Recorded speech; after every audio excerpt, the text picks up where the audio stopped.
to another episode of the Format Podcast Live, Wednesday night, 4-topic episode. And as you can see, my main man, co-host with the most, Transformer, is not on the show live with us tonight. He's getting some rest. He's not feeling too great, but that's okay because we have the capable fill-ins, numero uno, Sneed. Got what you need. SMT Media Network was good, Sneed. Man, it's good to be here. Appreciate it, man.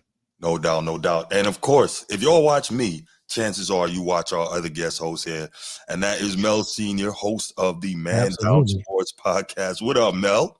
Hey, what's up, man? Sneed, what's popping, dog? That is Mel Sr., man. There must be a Mel Jr. somewhere. right. You know what? Long story. Become a thing though that everybody was like with the senior and the junior. Like, yeah, I'm saying, bro.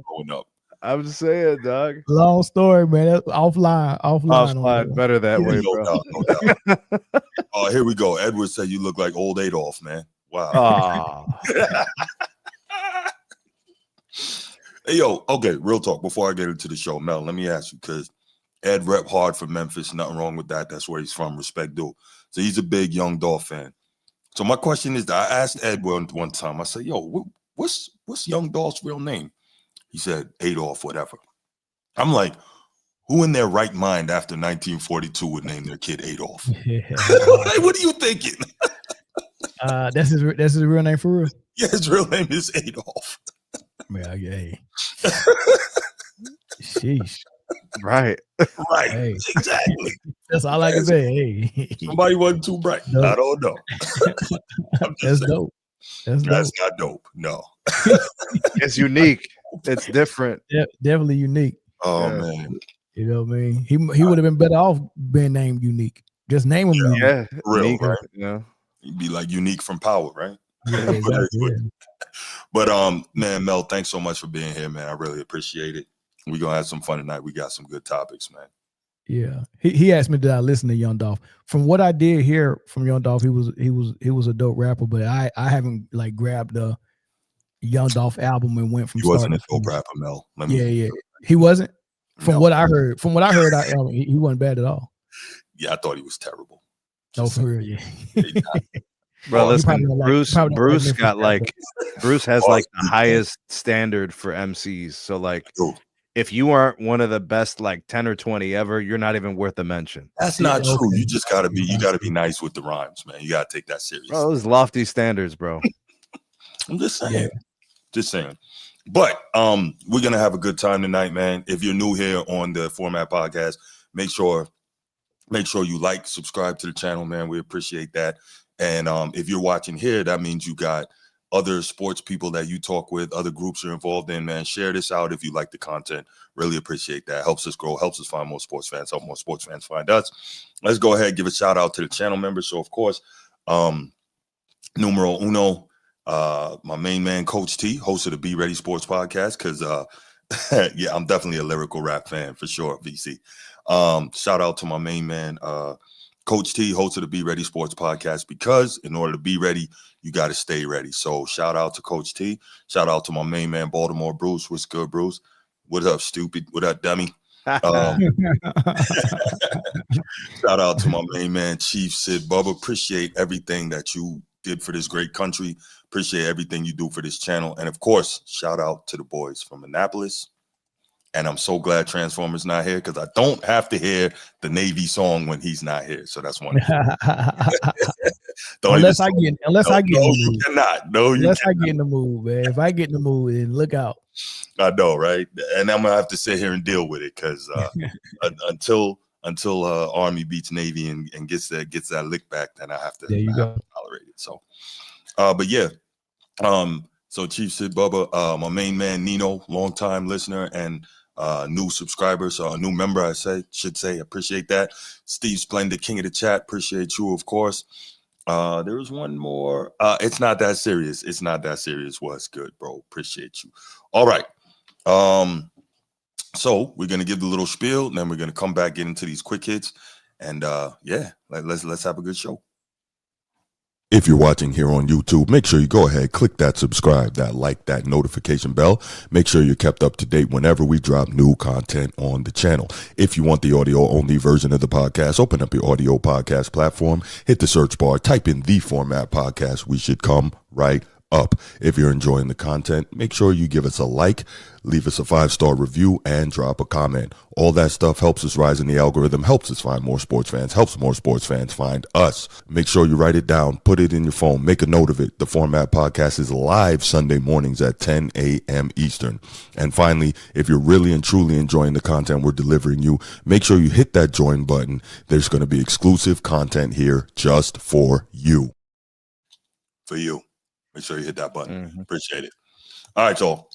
So let's go ahead and get started with these quick hits. Sneed, you got a quick hit for us?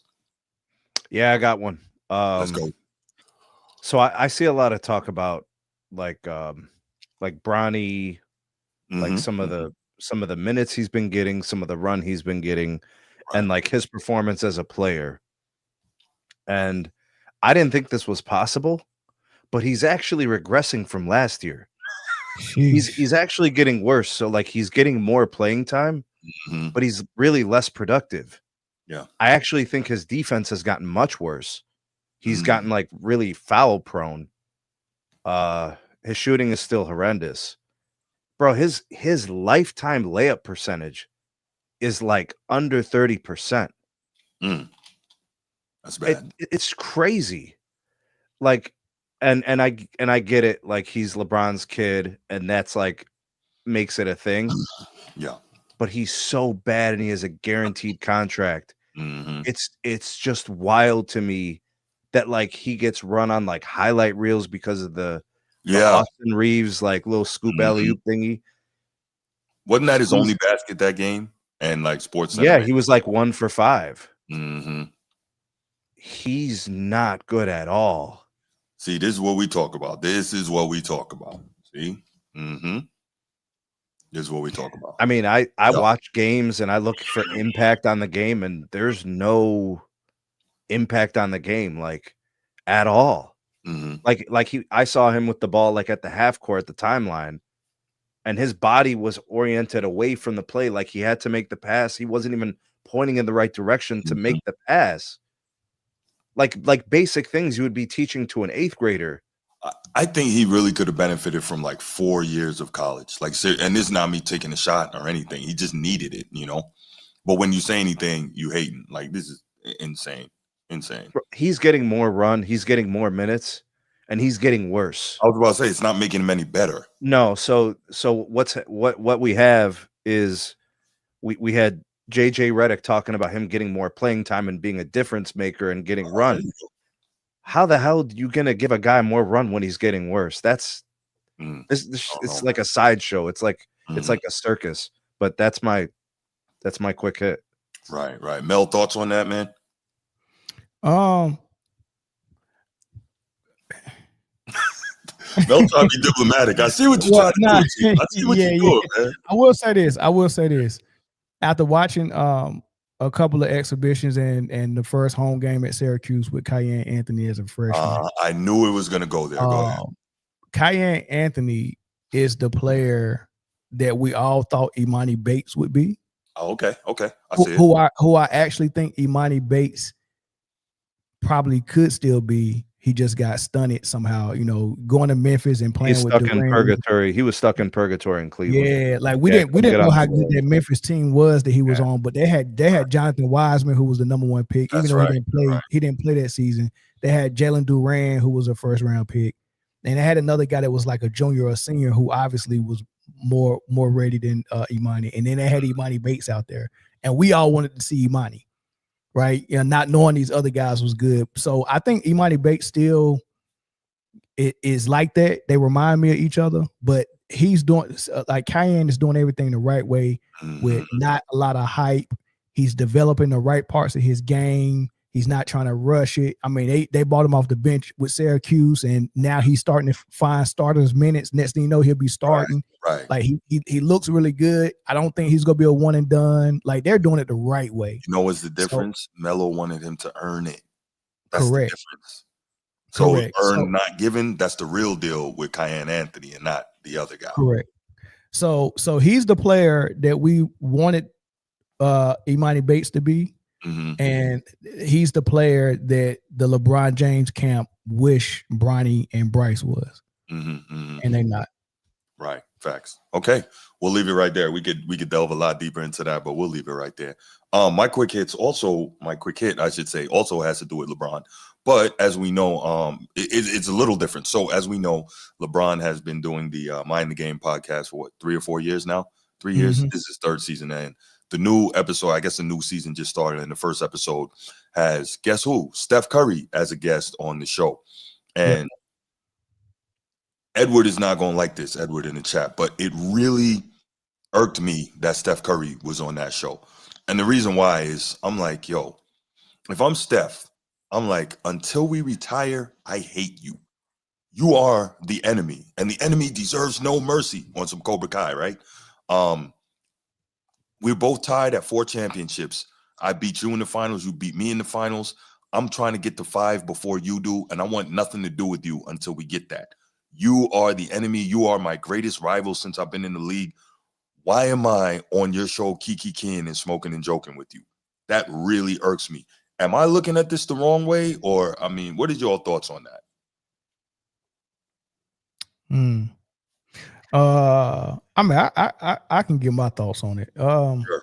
I don't know if you're looking at it wrong. I don't think wrong is the correct word. But I definitely am not as bothered by it because I understand what Steph and LeBron are as players.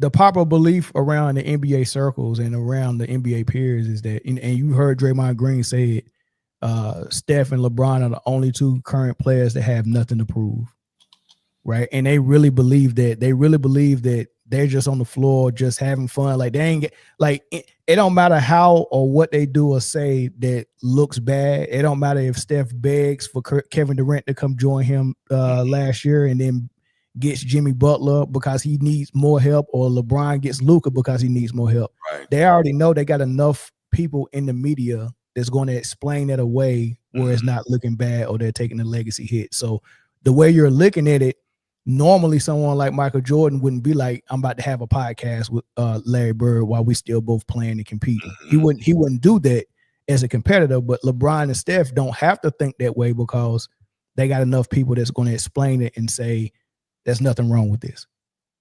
Right. So they covered, they're basketball royalty. All they got to do is just keep playing, and their fans and the media will explain everything the way it needs to be explained. Sneak, what do you think about that? Well, in terms of maybe responding to Draymond's thing about them having nothing to prove, I mean, I think there's still some things to prove when you suit up every season and you go to compete. So I still think, like, for Steph, he wants to show. I mean, I saw the guy drop 50-some points a couple of times last year. So he probably believes he could still do that from time to time this year. So I still think that there's things to prove. You have to prove that you still belong in the league. You're collecting a salary. You want to go out there and compete. Like, there comes a point where, like, the player is ready to retire. But, like, if Steph can still nail 9 threes, 10 threes in a game, you think he's thinking about retiring? He's still trying to show these young cats he could still impact the game. Right. Like, they still got to come out 35 feet and defend him. I mean, every night he goes out there, there's something to prove. I don't know if that's just Draymond just trying to big up those guys because they're the kings of his generation or whatever. But I think there's also a certain amount of...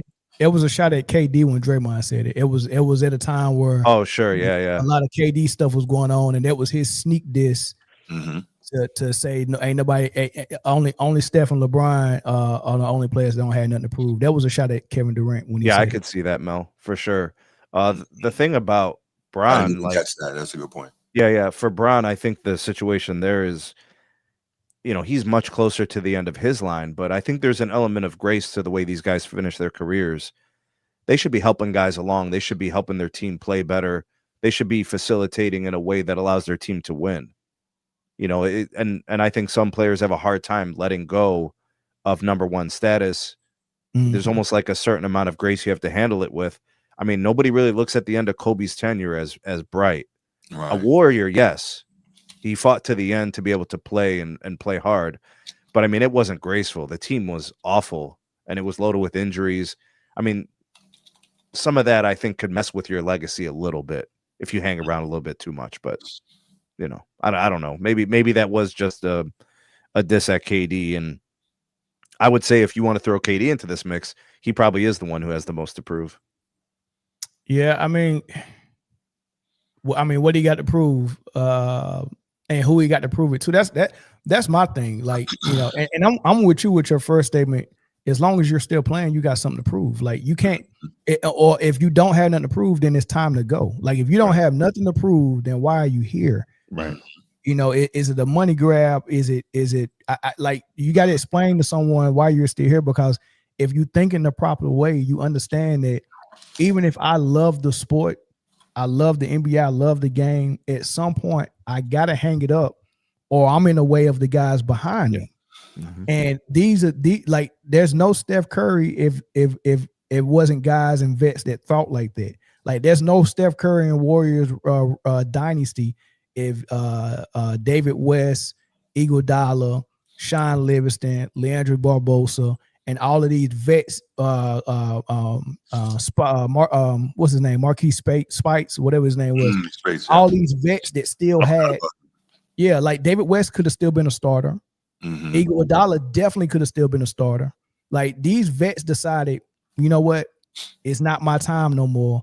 Steph, Clay, and Draymond and the Young Bucks, I'm not going to get in their way. I take a role on the bench. You know, I come off the bench and I'll be a locker room leader and a vet, and I take less money. And if they don't do that, the Warriors don't go on a run. Now here it is, Draymond and Steph, it's their turn to do that, take less money. Mm-hmm. And someone like Draymond is supposed to be taking a role off the bench. Mm-hmm. And he couldn't even get out of the way for Kuminga. Mm-hmm. He couldn't get out the way for Kuminga. Right. He couldn't get out the way for Wiseman. He couldn't get out the way for Moody. It was so many people. Jordan Poole couldn't get out the way for him. They was in the way. That whole Jordan Poole thing was about money, because Jordan Poole was about to get paid and they knew it, and that meant Draymond was not gonna get paid.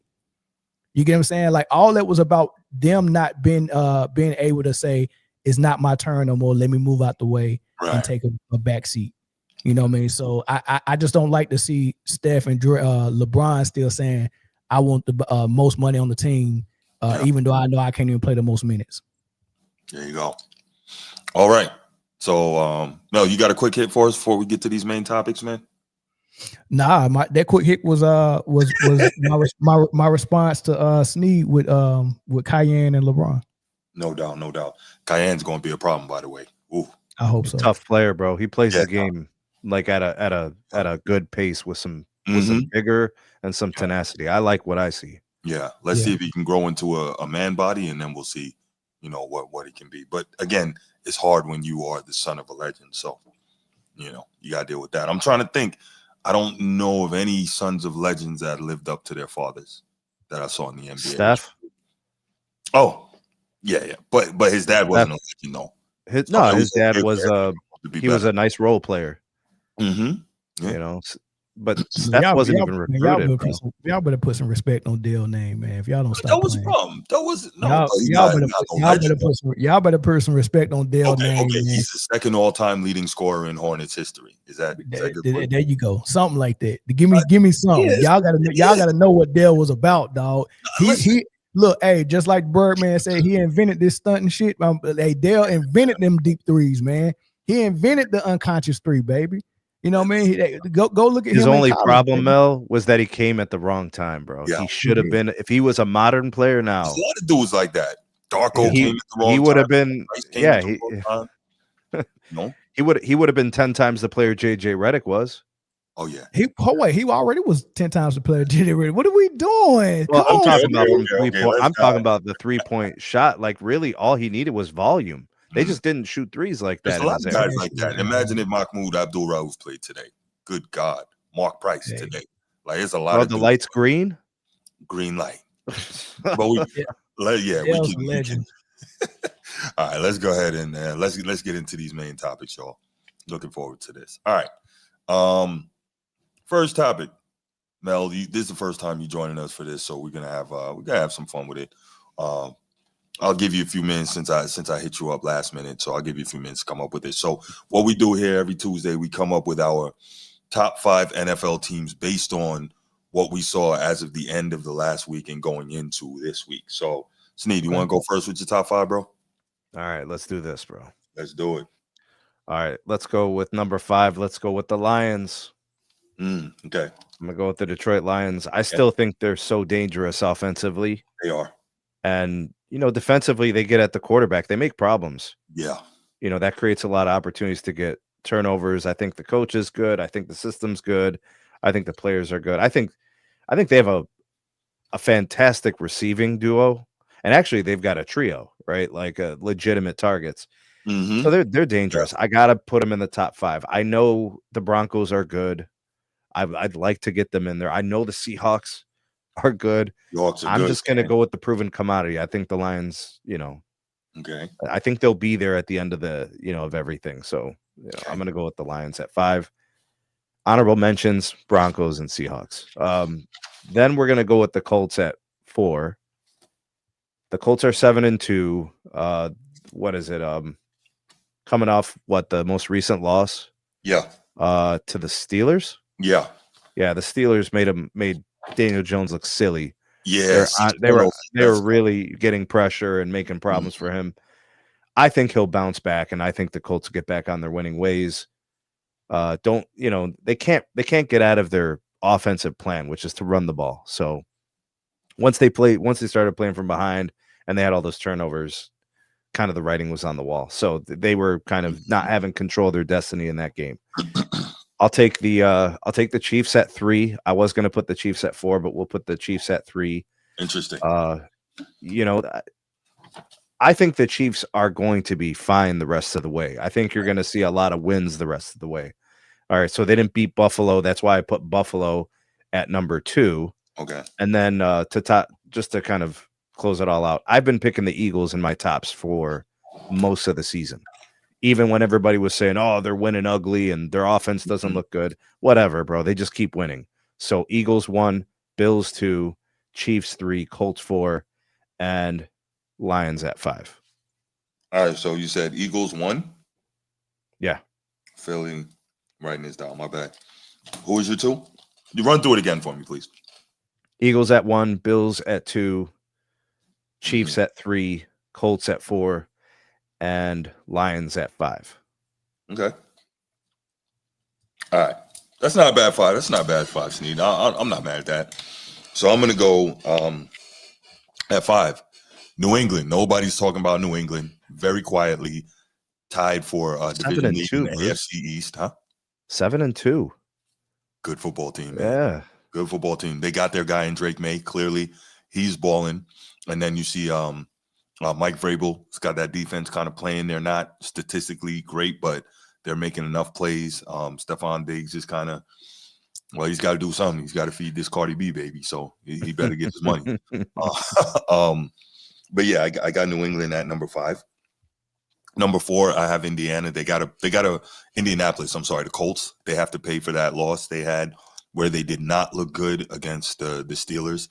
Huge win for the Steelers. They got a lot of pressure, like really, really got after the quarterback for the first time. I think Daniel Jones had like 4 turnovers. The loss, he had the strip sack fumble and threw 3 picks.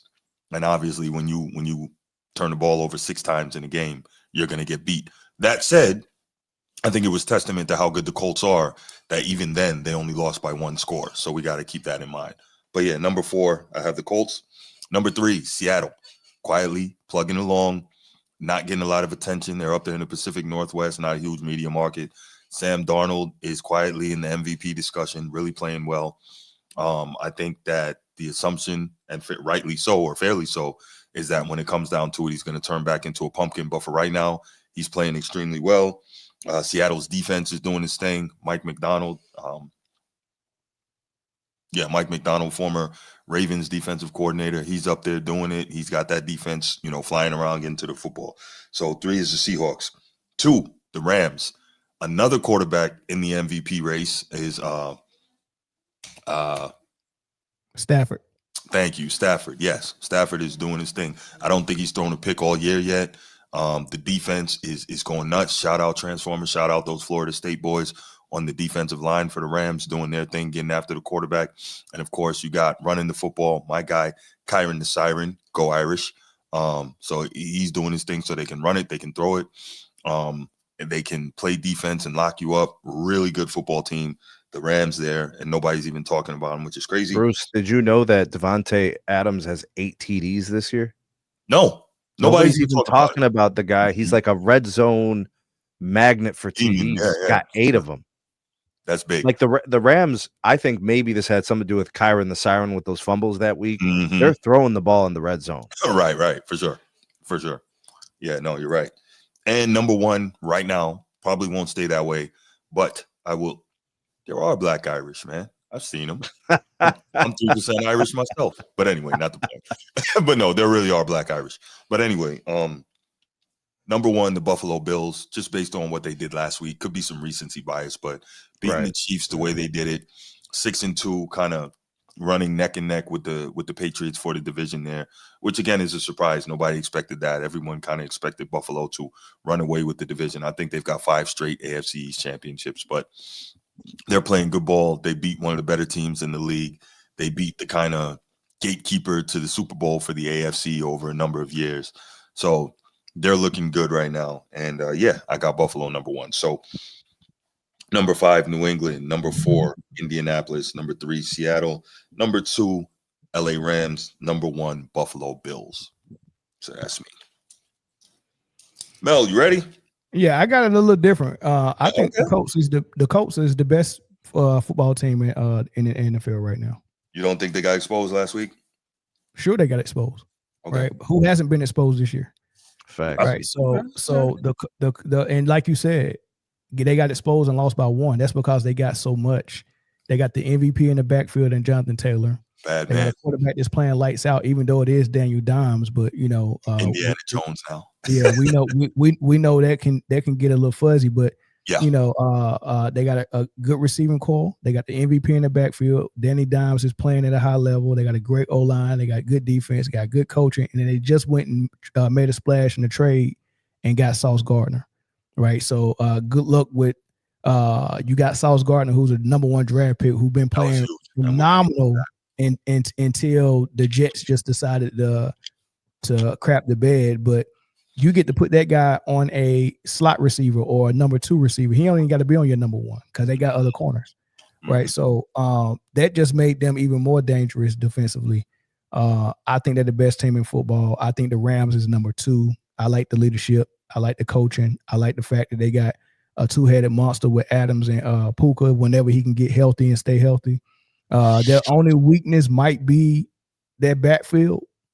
But then again, as long as they keep Stafford healthy, it's not a bad idea to have him sling the ball over the field because you can trust him. Yeah, you can trust him, right? So I think they're the second best team. I think Detroit is the 3rd best team. And that's self-explanatory based on what their history has been over the last 2 years. I think Philly might be 4th, and I'll go ahead and give Tampa Bay 5th. Okay. I like that. Baker. I don't like the Patriots or Denver. All these 72 teams, Seahawks. All these teams whose record looks good. I would put the Chiefs over all of them. Well, as a matter of fact, I might put the Chiefs over Tampa Bay at number 5. You just have more faith in the Chiefs over the rest of those guys. Yeah. Which because they're a better team. Right now, they're just not. They haven't found their groove yet. But when you watch them, like they have to play unlike themselves to lose and play bad games. When they play like themselves, they're a better team than what Seahawks can be. And when the pressure is on, teams are actually scared of the Chiefs. And I don't think teams are going to be scared of Sam Darnold and Seahawks or Denver or Tampa Bay or any of these teams. Like people are still afraid of the Chiefs. They are, but is that really because they're a better team, or but because of two elements, Spags and Pat Mahomes. You know what I'm saying? And Andy Reid, and that's all you need to be a better. Listen, if my coaching staff on as the head coach and on the defense, and my expertise or my experience as a team that made like 5 straight deep playoff runs, and a quarterback who has the number one weapon on the field, right? If I got that, that's going to put me ahead of all these other teams that say, hey, I got all the pieces I need, except I have an average quarterback who I know needs to be above average when the playoffs come. Okay. Those teams have better records. They're not better teams because they don't have the player. I think the Chiefs are 5-2 since they've had some semblance of health to their offense. Yeah. So, I mean, to me, that's the real Chiefs as opposed to the first few weeks Chiefs. Right. Right. Because offensively, it just wasn't there. Then they get some semblance of their health back. Xavier Worthy back in the lineup. Like, it makes them more dynamic, more dangerous. All of a sudden, Mahomes is throwing TDs again. You know? Yeah. Okay.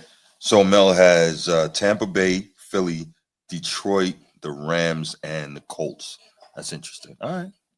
Well, we're gonna see. That's a good. Mel basically said to hell with the records. He's watching the games played. You know what I'm saying? Yeah, no doubt. That's important too. You know, you got to look at both. All right, let's go ahead. Let's open up the phone lines. Take a couple calls on this. While we're waiting to take a couple calls on this, make sure if you haven't already, like and subscribe to The Format Podcast. That's The Format Podcast on YouTube. Also, like and subscribe to SMT Media Network, and like and subscribe to Man Down Sports. All right, we all are here. We all trying to do our thing. We all have channels, man. Help us out. Show us love. Like and subscribe. And yeah, the number is 904-219-8264, 904-219-8264 on your screen. Give us a call. Give us your thoughts on who your top 5 is going into this week in the NFL. This is good.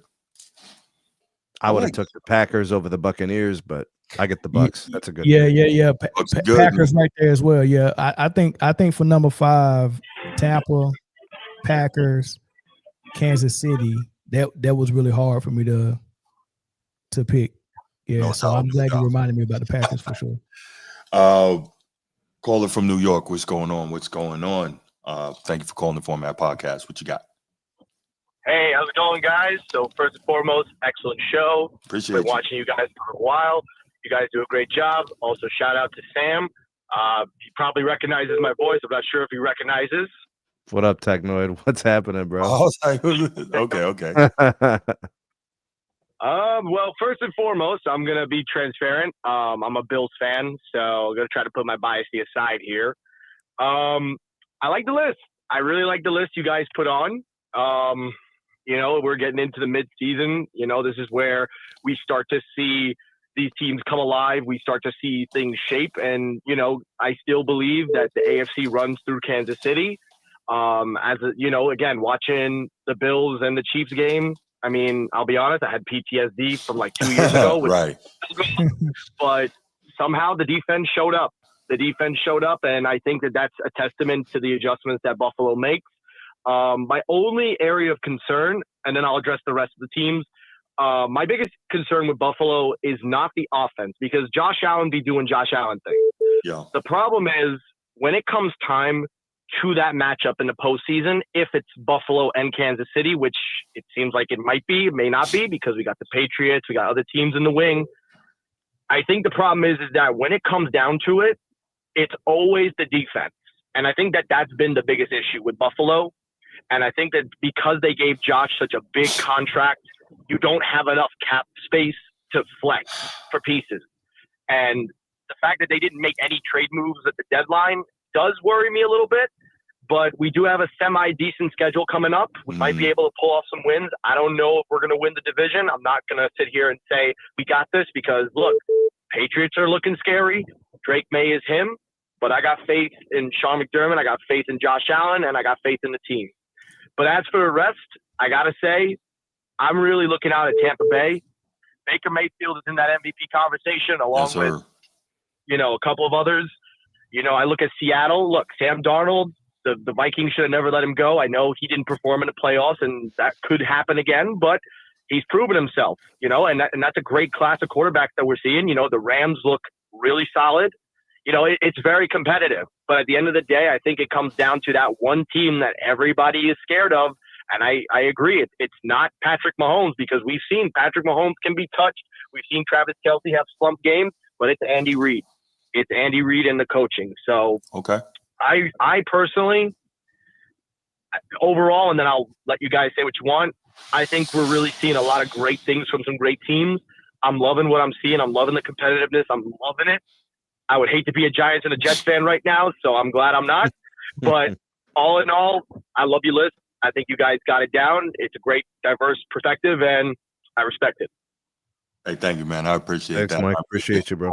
Only thing I'm going to say about that, I'm going to push back just a little bit, and then I'm going to let you go. I would say don't fall into the trap of believing that whole salary cap can't pay guys business. If you can't pay somebody, you're not working your cap right. That's all there is to it. We saw since 2024, not the Bengals, the Lions have signed like 8 players to almost $1 billion worth of contract. It can be done if you handle it properly.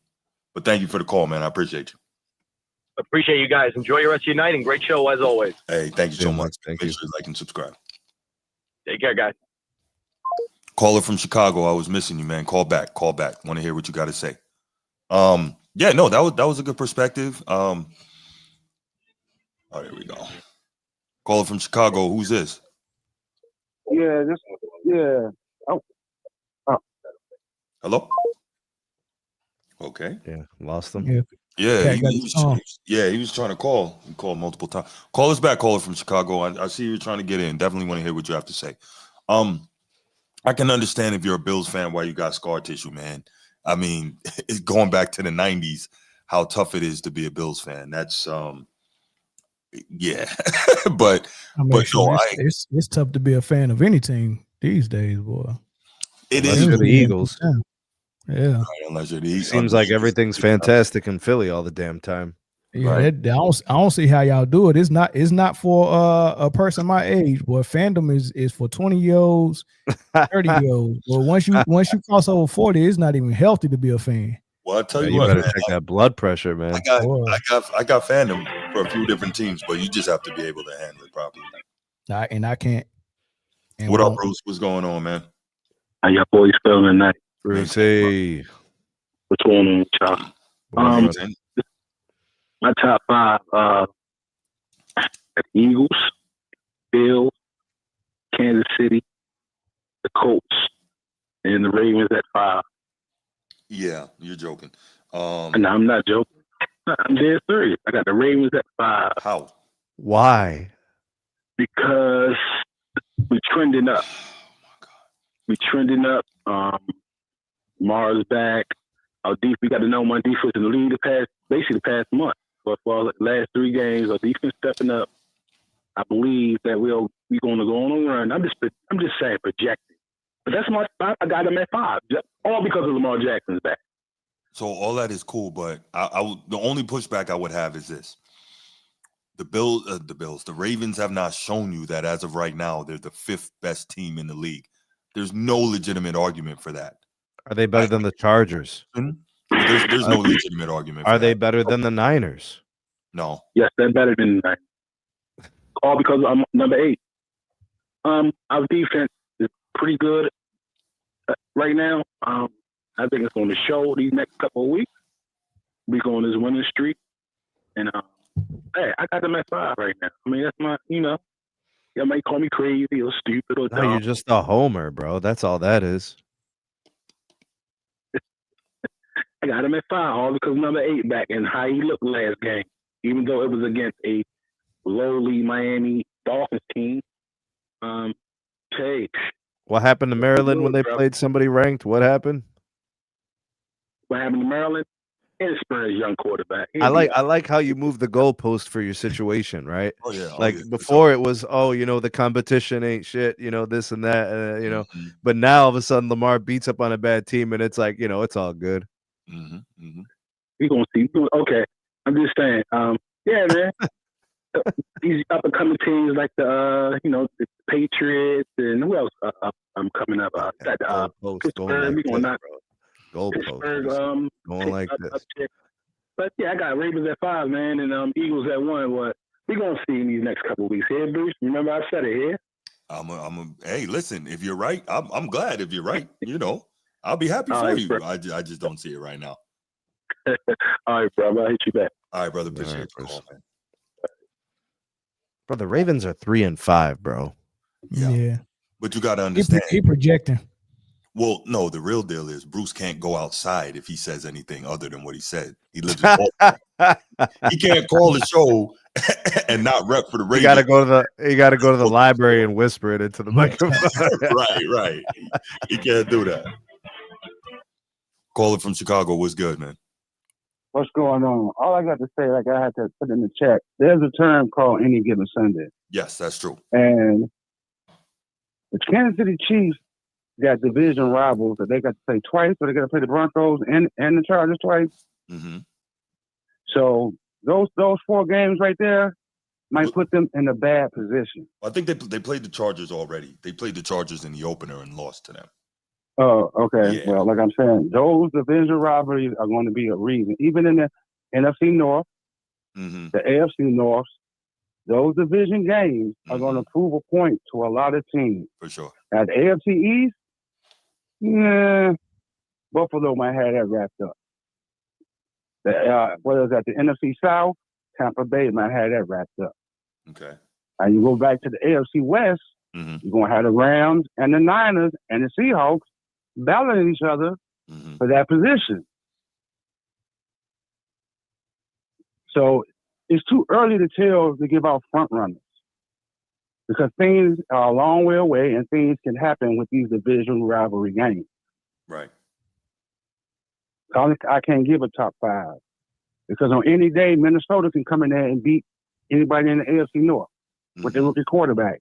Can the rookie quarterback, can Danny Dimes, as y'all say, can the other guy on the other team, can they play up under the bright lights like we saw Sam Darnold couldn't do last year? Right. But he's doing it good right now. Well, he's doing the same thing right now that he was doing last year when it got down to that game at the end of the season for playoff positioning, and then the playoff game itself, he crumbled. But that's what I expected all year. So that's what I'm saying. It's too early to give out front runners because you still got the division rivalry games. That's going to mean a lot to these teams that y'all naming at the top. Mm-hmm. Okay. Especially the Chiefs. Yeah. Well, Mel made a good point. You got Andy Reid, you got Pat Mahomes, and you got Spagnuolo calling that defense. There's only one guy on the field, and that's Pat Mahomes. That's true. All that other stuff doesn't matter when those guys are lined up against each other. That's not true. Yes, it does. Steve Spagnuolo is one of the best big game defensive coordinators in history. That is not Why did Spagnuolo couldn't stop Cook? It was just the last game.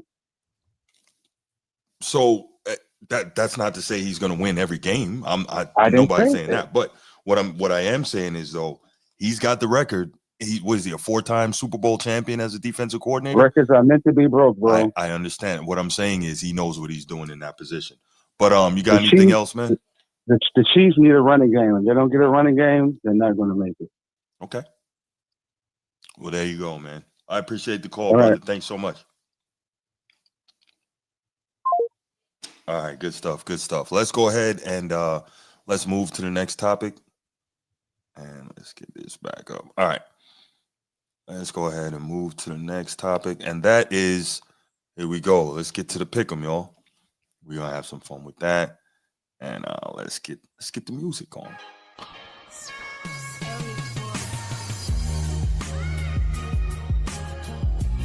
There we go. This is the part where Transformer usually starts spitting hot fire. Yeah, he spits hot fire. Yeah, he does his little freestyle right here. So you know what? That's why I was always weak, Sneed. We was talking about hip-hop before we got on. I wasn't a great freestylist, but I had to really... Well, hold on. Let me ask you something, bro. Freestyle or, like, off the top. Like, it's two different things. So, like, freestyles, you can have stuff that you wrote down. Nah, right? Like, off the top. That's hard to do, bro. It is hard to do. Some serious business. I used to practice it. I would just be riding on the train or on the bus back in New York, and everything I see, I'm just looking around and rapping about everything I see. That's the way to practice it and get better at it all the time. That's a whole thing. I mean, not a lot of people that freestyle are really freestyling. It's always written. You know what I mean? They might freestyle a portion of it, but it's they always recalling stuff. And then you cutting and pasting other lines and whatnot. Yeah. Mm-hmm. I mean, because if a person really freestyle, it's not gonna be that good. Like, they might be good enough to make it somewhat entertaining, but if you're using your brain to hear what they're trying to say, it ain't gonna be punchlines and it ain't gonna be metaphors in there. And it ain't gonna be nothing to make you think. They ain't gonna be with nothing together that that you ain't gonna get to 3 bars later. You know what I mean? Nah, they're not doing that. They just cat in the hat, Dr. Goose. You know what? I ain't even going. You don't already know how I feel about Dr. Goose, Mother Goose. I'm gonna leave that alone, Edward. You already know. I'm not even going to get into that, but I feel you. Yeah. That's that Fred Flintstone flow, that yabba dabba do, bro. It's one dude to be online and be like, hey, everybody who comment in my comment section, I'm a rhyme and put your name in. And I seen that cat. Yeah, but I'm like, he rhyming stuff that he already know, and then all of a sudden he'll come out and be like, Sneed, this is what I need. He's like, oh, right. And then he go back to reciting what he got in his head. Yeah. I'm like, man, get out of here, man. Nah, I'm more impressed. It's one show where the dude be on there, and he'll have a dictionary, and he'd be like, just pick random words. I don't know how you could prep for that. Pick random words, and he'd give it to the person. That right there, I'm like, that's. I feel like Big L used to do stuff like that. Didn't he do a song who was like, use the alphabet, like the letter, just no, that was Papoose did alphabetical. Papoose, yeah, I remember that. My guy, right? He did some back. He did it backwards. Yeah, he did it backwards too, and he did numerical starter with that. But anyway, we're not going to fall into the hip hop rabbit hole. It could get serious. But let's go ahead and let's get to the pick'ems. And I'm sorry, y'all, I didn't get the pick'em sheets from Transformers, so we'll continue. We're going to freestyle this. So we're just going to go basically around the horn with these game by game, and I will lead it. But we will start with tomorrow's Thursday night matchup.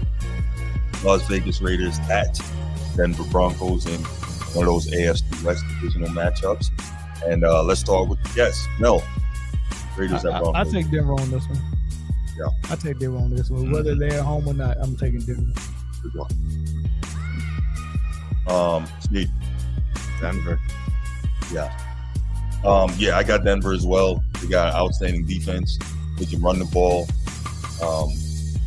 Ron Payton calls a good game, and for whatever reason, man, I'm really disappointed in the Raiders. I thought they were going to be better than this.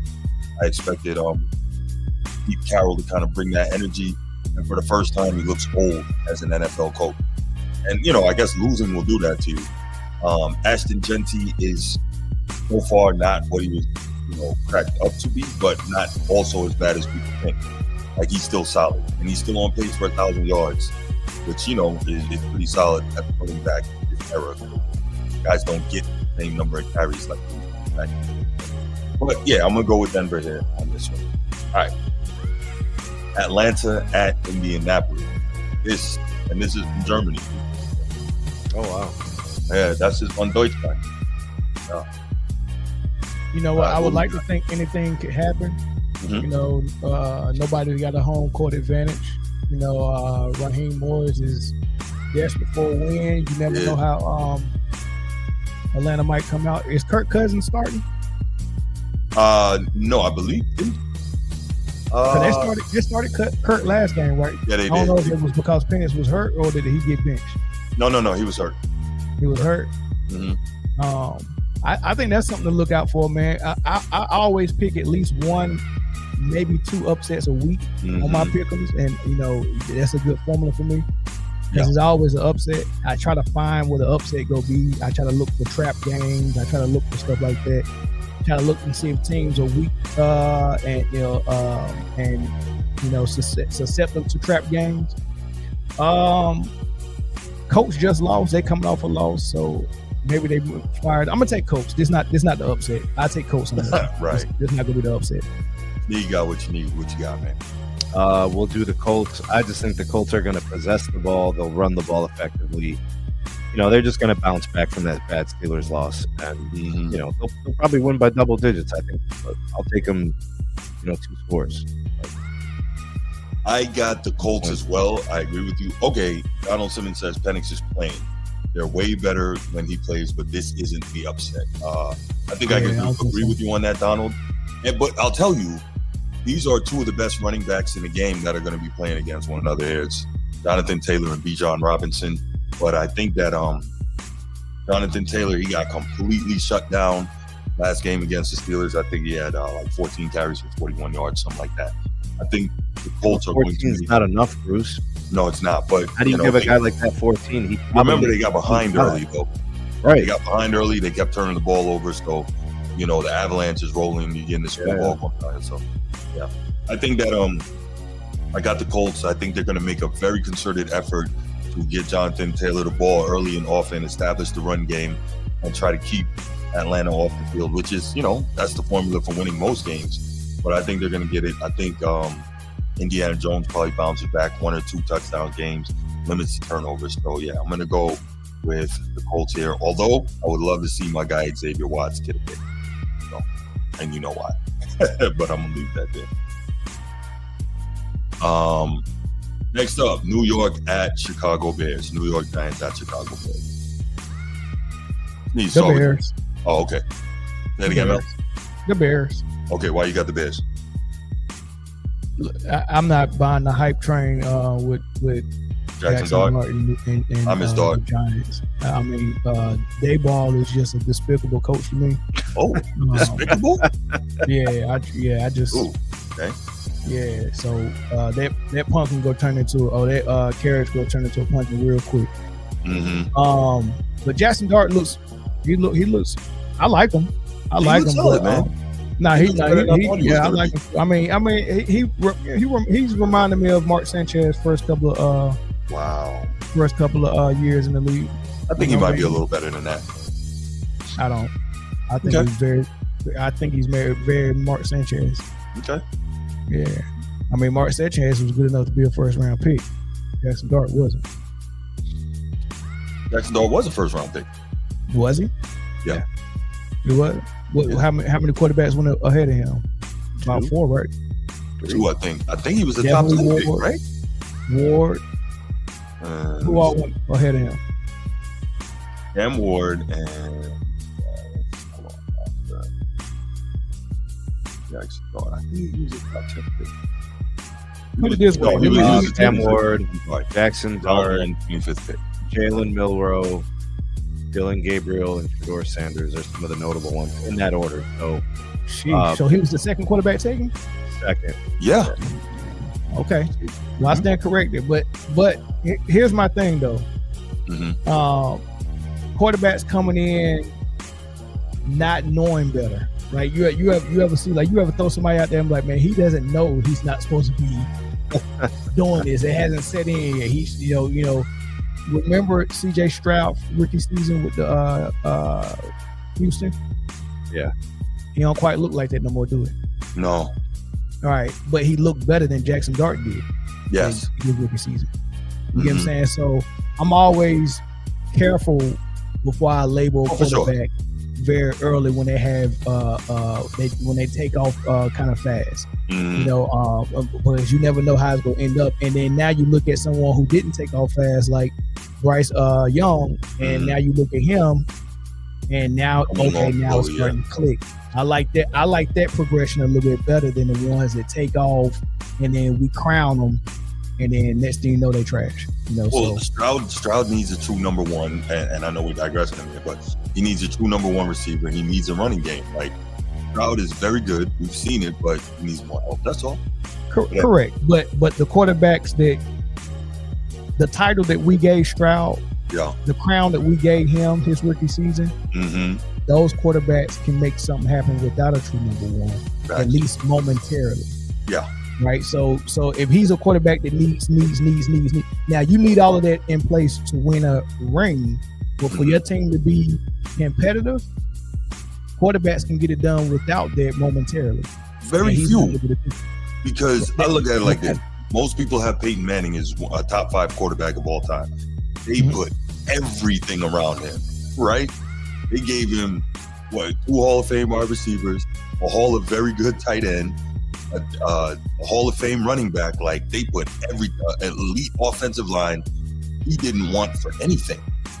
So, and we consider him one of the greatest quarterbacks of all time. So, I don't think it's a knock on you as a quarterback to have, greatness around you. That's what you're supposed to do. Especially when you got that guy on his rookie deal. Yeah, I think that's a little different though, because for a quarterback to arrive and say, okay, I got it figured out. I can read defenses. I can make all the throws. I got it figured out. And for put it this way, Peyton Manning, once he figured it out, if you took away Edgerrin James, which they did, because Edgerrin James disappeared, and then he still ended up winning with what was the running back? Joseph Addai. Right. Joseph Addai. Not a Hall of Fame. Real good one. No, not a Hall of Fame. Not a Hall of Famer, but I said a real good one. It was fine. He's okay. I mean, he's on a Cedric Benson level. Let's be no. Oh yes. Well, you got him ranked at all time. No, I'm not. Right. That was Joseph Addai. This is shit that nobody ever said. Where you got Joseph Addai ranked all time. He was all pro before. Hey, Steve, that puts stuff in perspective real quick, though. Right. Yeah. When everybody be like, no, man. Yeah, you got him ranked at all time. All right, yeah, you're right. Right. So once he figured it out, once you start taking those pieces away, because you're paying this quarterback like a number 1 player in the league, now can he still be competitive? And the answer was yes for Peyton Manning. With Stroud, if it looks like if he don't have everything in place, he's going to look very average, pedestrian, maybe even below average. And I've seen Baker Mayfield without Mike Evans, without what's the one that just came back? What's the Chris other Godwin. receiver? Without Godwin and a rookie receiver, make it happen. Okay, I thought you was about to say something disrespectful about my boy Baker touchdown. No, Baker just keeps making plays. It doesn't matter who's out there. He's making it happen, right? So it's a difference. And what I'm saying is, Stroud showed us we crowned him too soon. And I think Jackson Dart is the same, but Chicago Bears for this game. For sure. The Bears have been looking good offensively as of late. We'll see. I don't know if Caleb is starting to figure things out. I'm still not sure he's the right quarterback for that system with Ben Johnson, but they got him, and he's the number 1 guy, and he's supposed to be generational. So we'll see. But I'm going to go with Chicago here as well. And I think it's really weird. Even though the production wasn't lights out, and Sneed has heard me say this, I think the Giants are really missing Scatterboo, and I think that's so interesting. He's a good football player. Say again? He's a good football player. Yeah, exactly. Like, he's reliable. He's tough. He makes plays. There's some things about his style, about his longevity you could question, but like when he's active, he brings something to the game. Right. He got aura too, Sneed. The aura on 1,000, bro. Yeah, it is. Yeah. And that gives everybody a confidence boost, dog. Yeah. Everybody. Yeah, I mean, you see how Jackson Dart scored. This is that kind of sport, right? Yeah. This is that kind of sport where a person can have that kind of impact on others. Right. Yeah. No doubt. All right. Buffalo at Miami. What we got? Not Miami. Miami. No, I don't think so either.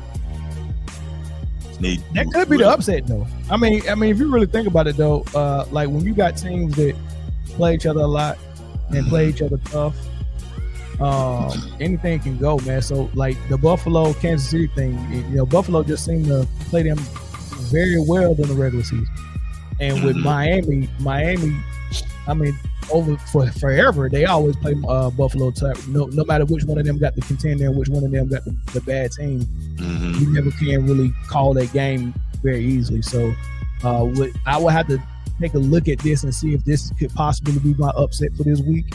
I was about to ask you if you're picking the upset here. But now I'm still picking Buffalo. I'm going with the better team. Okay.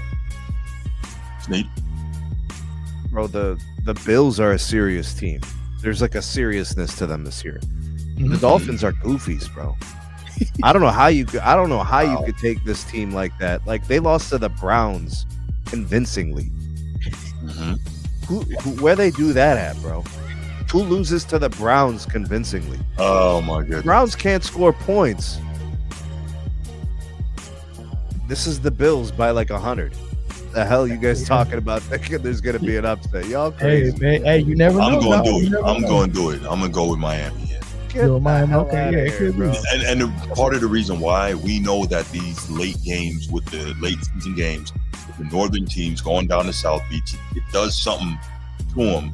And 2 weeks ago, I picked Miami to get smoked by Atlanta, and they mess around and beat Atlanta 30. All right, let me ask you this. I'm going with this upset here, man. All right, fine. But let me ask you this, though. Hold on one second, and I'll take that. Buffalo also coming off a big win against the Chiefs. This could be the letdown. I'm going to go with the upset here. I was going to say. It's hot as hell in Miami, too, Sneed. It's hot as hell. It's cold in Buffalo. Listen, bro. If you play this out 20 different ways, I might come up with 20 ways that the Bills win. That's true. I'm having a hard time thinking of the way that the Dolphins win. What, with Tua's arm? With Tua's legs? It could be with his what are they going to do? Put it this, A-Chan still playing, but put it this way, Sneed. Let me ask you this. All right. Better chance of happening. Miami beating Buffalo or the Cleveland Browns losing on their bye week. Which one?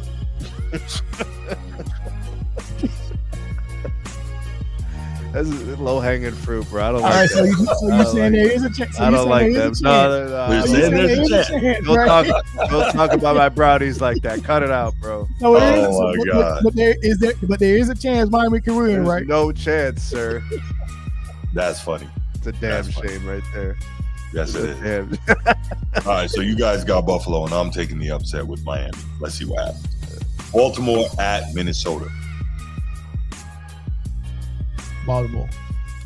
At Minnesota. Ooh, Baltimore. This is going to be a tougher game than people think. Brian Flores is a beast. Of course. Baltimore. Okay. See? Yeah, we're taking the Ravens for this one. I think the Ravens got some momentum. I'll go with what Bruce was saying. You got Lamar back. He looks good. We'll go with the Ravens. Now, I think. Go ahead, man. I'm gonna go with if Vegas taking Minnesota, I'm definitely taking Baltimore. No, they're. I think it's 4. I think it's -4. Vegas knows things. Ravens. Vegas is taking Baltimore. Vegas has Baltimore -4.5, and they're away. I might have to think about that, dog. This might be the game Vegas want to make some money. Well, you know Vegas knows things, man. They don't just set lines just because they know things. Yeah, but they tricky too. You never know why they setting lines. That's true. You know what I mean? Because we might all assume one thing and be like, okay, let's go the other way. So we can get a lot of money on this. Yeah. So I would have felt more comfortable if Vegas was taking Minnesota. Okay. But I'm still taking Baltimore. Yeah, I'm going Baltimore here, but I'm honestly not confident. I'm really not. All right. Cleveland at New York Jets. I thought this was their bye week. If there ever was a last week. Jeez. Oh shoot. Did they lose? Yeah. You know what, Mel, bro? We ain't gonna keep doing this, bro. We did it before. We let it slide, bro. We ain't gonna keep doing this. Mel twisting the knife for you, Sneed. We ain't gonna keep doing this, Mel. Come on, bro. Wow. Hey, I'm actually picking Cleveland this week against the Jets. I mean, they had a dumpster sale. It wasn't a dumpster sale. It wasn't they had a yard sale at the trade deadline, right? Yeah. Some guys could be motivated to get on the field. Maybe I don't know if Justin Fields is now there ain't no more expectations for them winning. They tanking. Maybe he go out there and feel like, hey man, I ain't got no pressure. Let it fly. I mean, so I can in the world I can see what the Jets would win, but I'm taking a team that's a little bit more stable right now, coming off a bye week. But if Stefanski, given his more stable, the headset, the call offensive plays coming off a bye week, can't beat the Jets after they done got rid of most of their starters. then Stefanski need to go immediately after the game. Hey, you know who's calling the plays, Sneed? Yeah, Reese. My guy. Yeah, Reese is the new play caller. You know what it is. Yeah, but here's the thing, man. Go Irish. I would not say that either of these teams can be described as being stable. I mean, Mel, you really reaching on that one, bro. I mean, I don't know how you would choose which one is more stable. To me, it'd be really hard to make that call. But I think the one advantage is the fact that the Browns defense has been good all year. Correct. And they can bring pressure, which makes life hard on average to worse quarterbacks.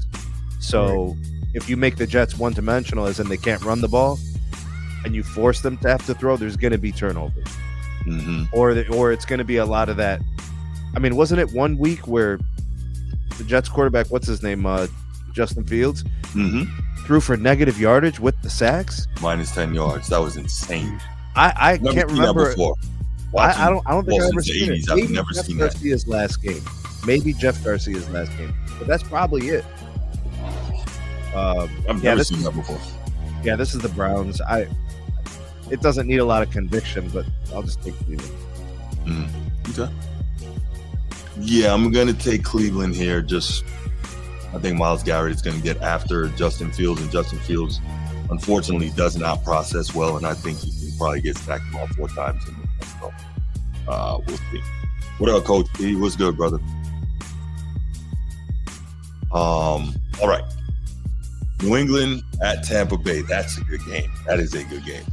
And the Bucs are coming off a bye. That is a really good game.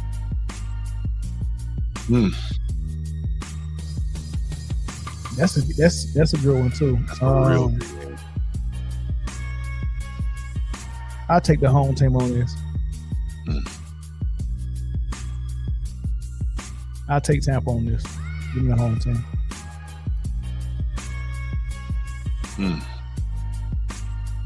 What you guys need? Yeah, I agree, Donald. I agree. That's going to be a tough one. This one's the tough one. This one might be the one to take the upset because the Buccaneers are probably only favored because they're home. 2.5. If this game is played in New England, it's probably the Patriots by 2.5. Yeah, because home field is 3-point advantage generally, right? Yeah. So this one's. I think the Patriots can get this win. What's the health status on the receiving corps for Baker? Still not great. Not great. I guess the key is whether or not Ibuka is back and if he's playing. This is going to be close, but I really don't like picking against Baker, bro. I really don't. Yeah. I like we don't even know what his running back situation is. Bucky Irvin back? Is Irvin out too? He been out for the last 2 weeks. Yeah, they've been rocking with the running back from last year. I forget his name. I think we got to legitimately look at like like who practices on Thursday and Friday. Yeah, right. Rashad Wright is the running back they're rocking with, and I think he nicked up a little bit too. Yeah, the injuries is killing them right now. That bye couldn't have come at a better time. I don't know exactly what the injury report is, but like they're missing linebackers. Chris Godwin's probably going to be out. Bucky Irving, he didn't practice today. This says foot and shoulder. They got corners that are out. They got linebackers that are out. That's tough, bro. The Patriots look healthier. I'm going to take the Patriots. Here's the upset of the week, I guess. Baker ain't him, especially in pressure games. I think he's got the same amount of playoff. Bro, he's got game-winning drives this year. Baker has game-winning drives this year. I think he's got like 4. What are we talking about? I'm just reading the comment. I don't know that I agree.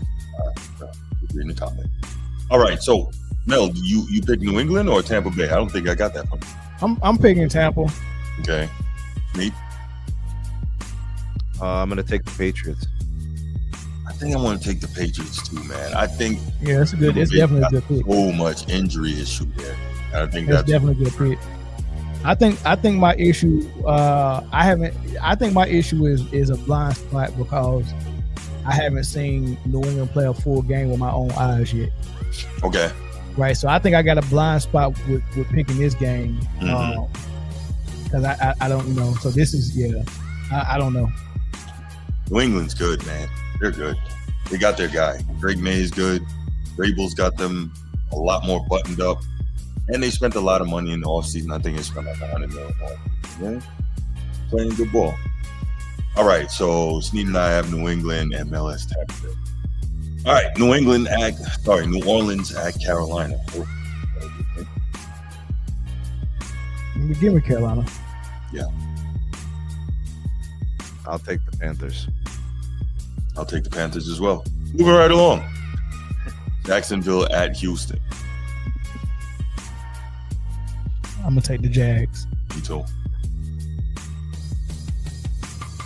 Although Houston has one of the best defenses in the nation, in the NFL. They have one of the best defenses in the NFL. D'Amico Ryans is doing what he was hired to do, and that's coach up that defense. But, the line is only the Jags favored by 1.5. But this is another pick 'em. And okay, the Jags, it's not that serious. Okay. The Jags have been in some close games this year. They got the win against KC a few weeks ago. They got a bad loss to the Rams a couple weeks ago. They got the overtime win against the Raiders, which that's not like a convincing win, but it's a clutch win. You win in overtime. Yeah, for sure. Lost to the Seahawks. I don't know, man.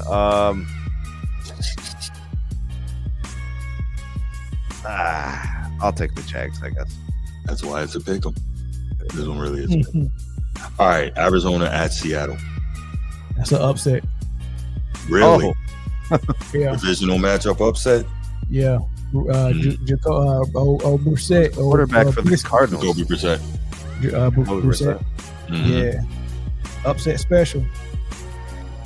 It's gonna take another couple of weeks for people to take Jacoby a little serious before they actually start locking in on him. So he'll get this upset and everybody wake up and then that shut Arizona down after that. Or the magic could run out when they go up against that Seattle defense, which has been ferocious. Between Darnold and JSN, freaking JSN is going nuts up there. And they just got another receiver too. Say again?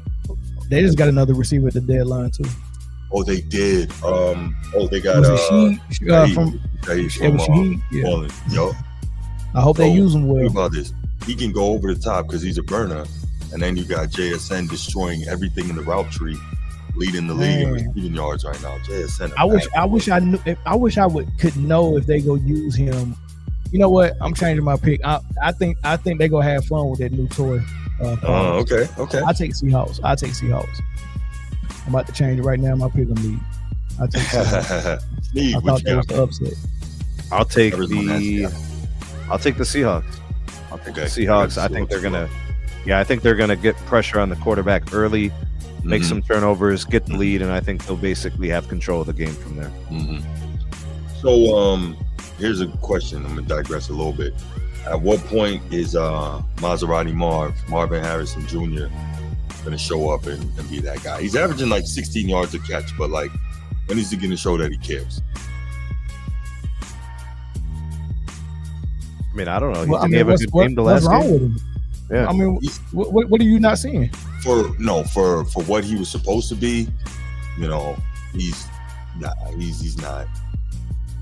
Like, you see JSN walking in the league getting busy. You see Ibuka walking in the league getting busy, which coincidentally are his teammates from college. Why is he not walking in the league getting busy? Who's taking catches from him in Arizona? I'll wait. I mean, I don't know. I mean, I don't. It ain't like he's dropping a lot of passes and can't get separation and stuff like that. Well, now he's getting separation, so that's not an issue. His route running is not horrible. He's not dropping passes like so. He was dropping some passes earlier this year. Yeah, I mean, if that's what you're saying, Bruce, I get it. But like, he's getting about 10 targets a game. He's converting about 70% of them. Yeah, I mean, who's more disappointing, him or Kyle Pitts? And Kyle Pitts not even playing horrible at all. No, but Pitts didn't have the expectations on him that Marvin Harris. What are the expectations when you go to the Cardinals, bro? Hey, Pitts did have those expectations. Coming out of the man, people were saying he drafted early, and like number something crazy. And look, he's a tight end. He was a tight end that people in the draft were saying they were looking at him like Brock Bowers. Yeah, and they were saying he probably would be the top receiver coming out if he was a receiver. Well, his rookie year, he had over 1,000 receiving yards, so he lived up to it. Then he got hurt, and after that, it's never been the same. Yeah. I don't know. Give it some time, man. I remember when Vernon Davis first got in the league and win with him. Yeah, but you know he turned into something pretty special, man. So, all pro. Sometimes them big dudes need some time, I guess. But nah, Marvin Harrison Sr. There's something missing. I feel like he don't want it. He don't want it back. He don't. How do you know that, bro? No, I'm saying from what we see, he doesn't appear to play like it. He doesn't look like it. He's just like, yeah, whatever. He just has that kind of look to him. Seems a little early. I think you got to do the math and see everything that's in this equation. Mm-hmm. You got Marvin Harrison, you got Kyler Murray, mm-hmm. you got the Arizona Cardinals coaching staff, mm-hmm. and you got the Arizona Cardinals, and then you're getting out not superstar. Like in that equation, I think Kyler Murray and the coaching staff in Arizona is probably failing more than Marvin Harrison is. Are you telling me Kyler Murray is not just as good as Baker Mayfield, or just as good, if not better, than Sam Darnold? No, I'm just saying that in that equation, trying to figure out what's going on with Marvin Harrison mm-hmm. is probably more about what's around him and not him himself.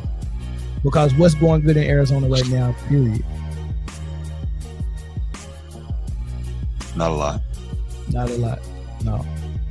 Now, if he was on that Detroit team, what would it look like? If it was him instead of J-Mo in Detroit.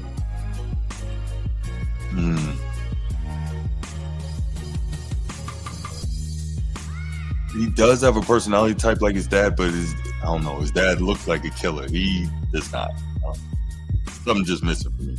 Man, his dad got a documentary on him about him being a killer. For real, for real. Did you see all it? them guns? Yeah. No. The dude that he got into it with at the barbershop that mm-hmm. did an interview saying Marvin Harrison was shooting at me. I barely got away. And then 2 weeks later, he ended up dead. Right. Why are you talking on wax? Why are you doing that? Yeah, he said he got into it with Marvin Harrison. He ran to his car. This a drug deal, too. Was speeding off, and he said Marvin Harrison was behind him.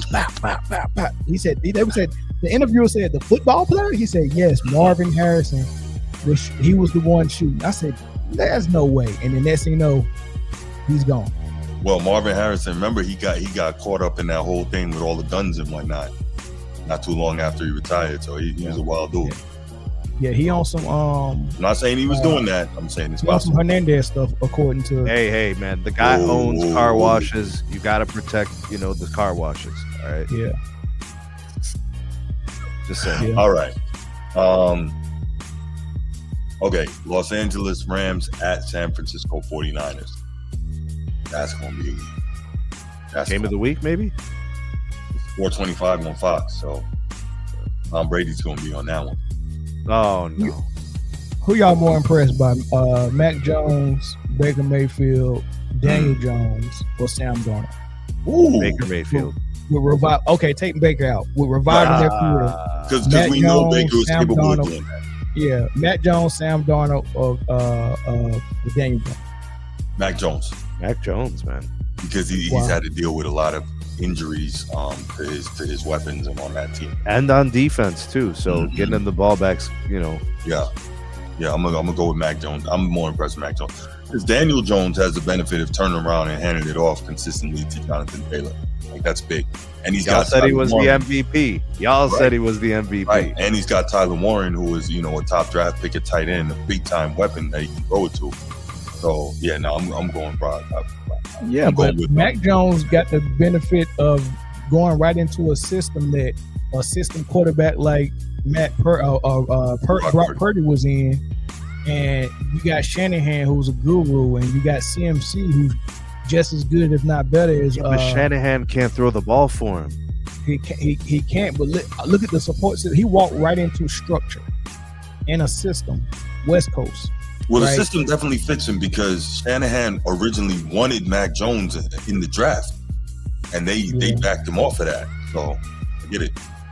I think Sam Darnold was buried. Remember, he was saying ghosts. He survived New York Jets, right? His career was buried. They was putting the dirt over him. You know what I mean? And it was almost over for him, and he revived. And look,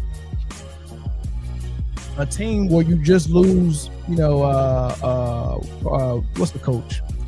Old man. You lose old man. You know, they look like they're rebuilding. You got a young receiver, and it's very impressive what all of them is doing, but Sam Darnold might be more impressive. Nah, I got Mac Jones. All right. But yeah, okay. What do we have for the Rams versus the 49ers? Good game. Puka's hurt again, but and Matt Stafford we trust. Yes. Say again.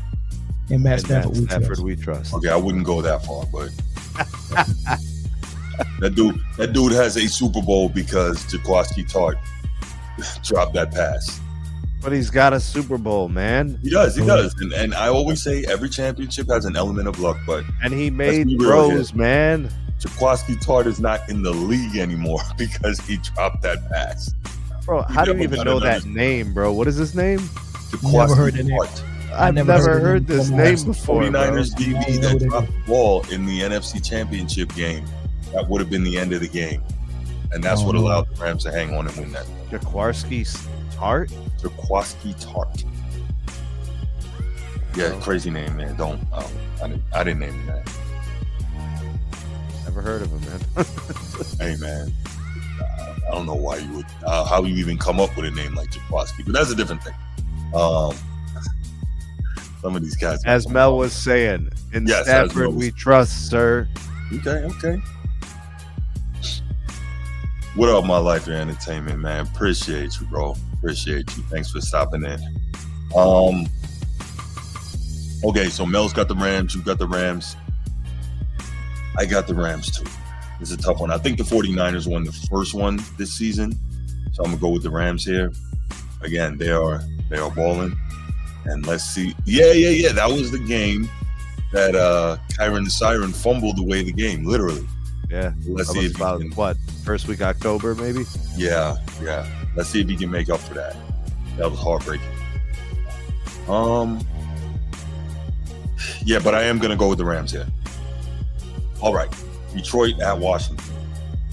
That's Detroit. Yeah, same. What you guys need? I'm taking the Lions, sir. Same. I am taking the Lions as well. That should be an easy win. Any word on how long Jaden Daniels is going to be out? Bro, that was bad. His location didn't look good at all. How are we not talking about like Dan Quinn's job right now? Yo, because of what he was able to do last year with a team that was not supposed to do that. But agreed. Bro, this is coaching 101. That he should not have been in the game. Basics, Bruce. I'm with you. This is the basics. These are just the things you don't do. Like the first day of coaching class, like you signed up for the class for the 101. Not even the remedial, the 88, the 89. They're like, you don't leave your starters in games that you're way out of. Yeah, it's a blowout. Hold your guys. Crazy. They were down 30-some points, bro.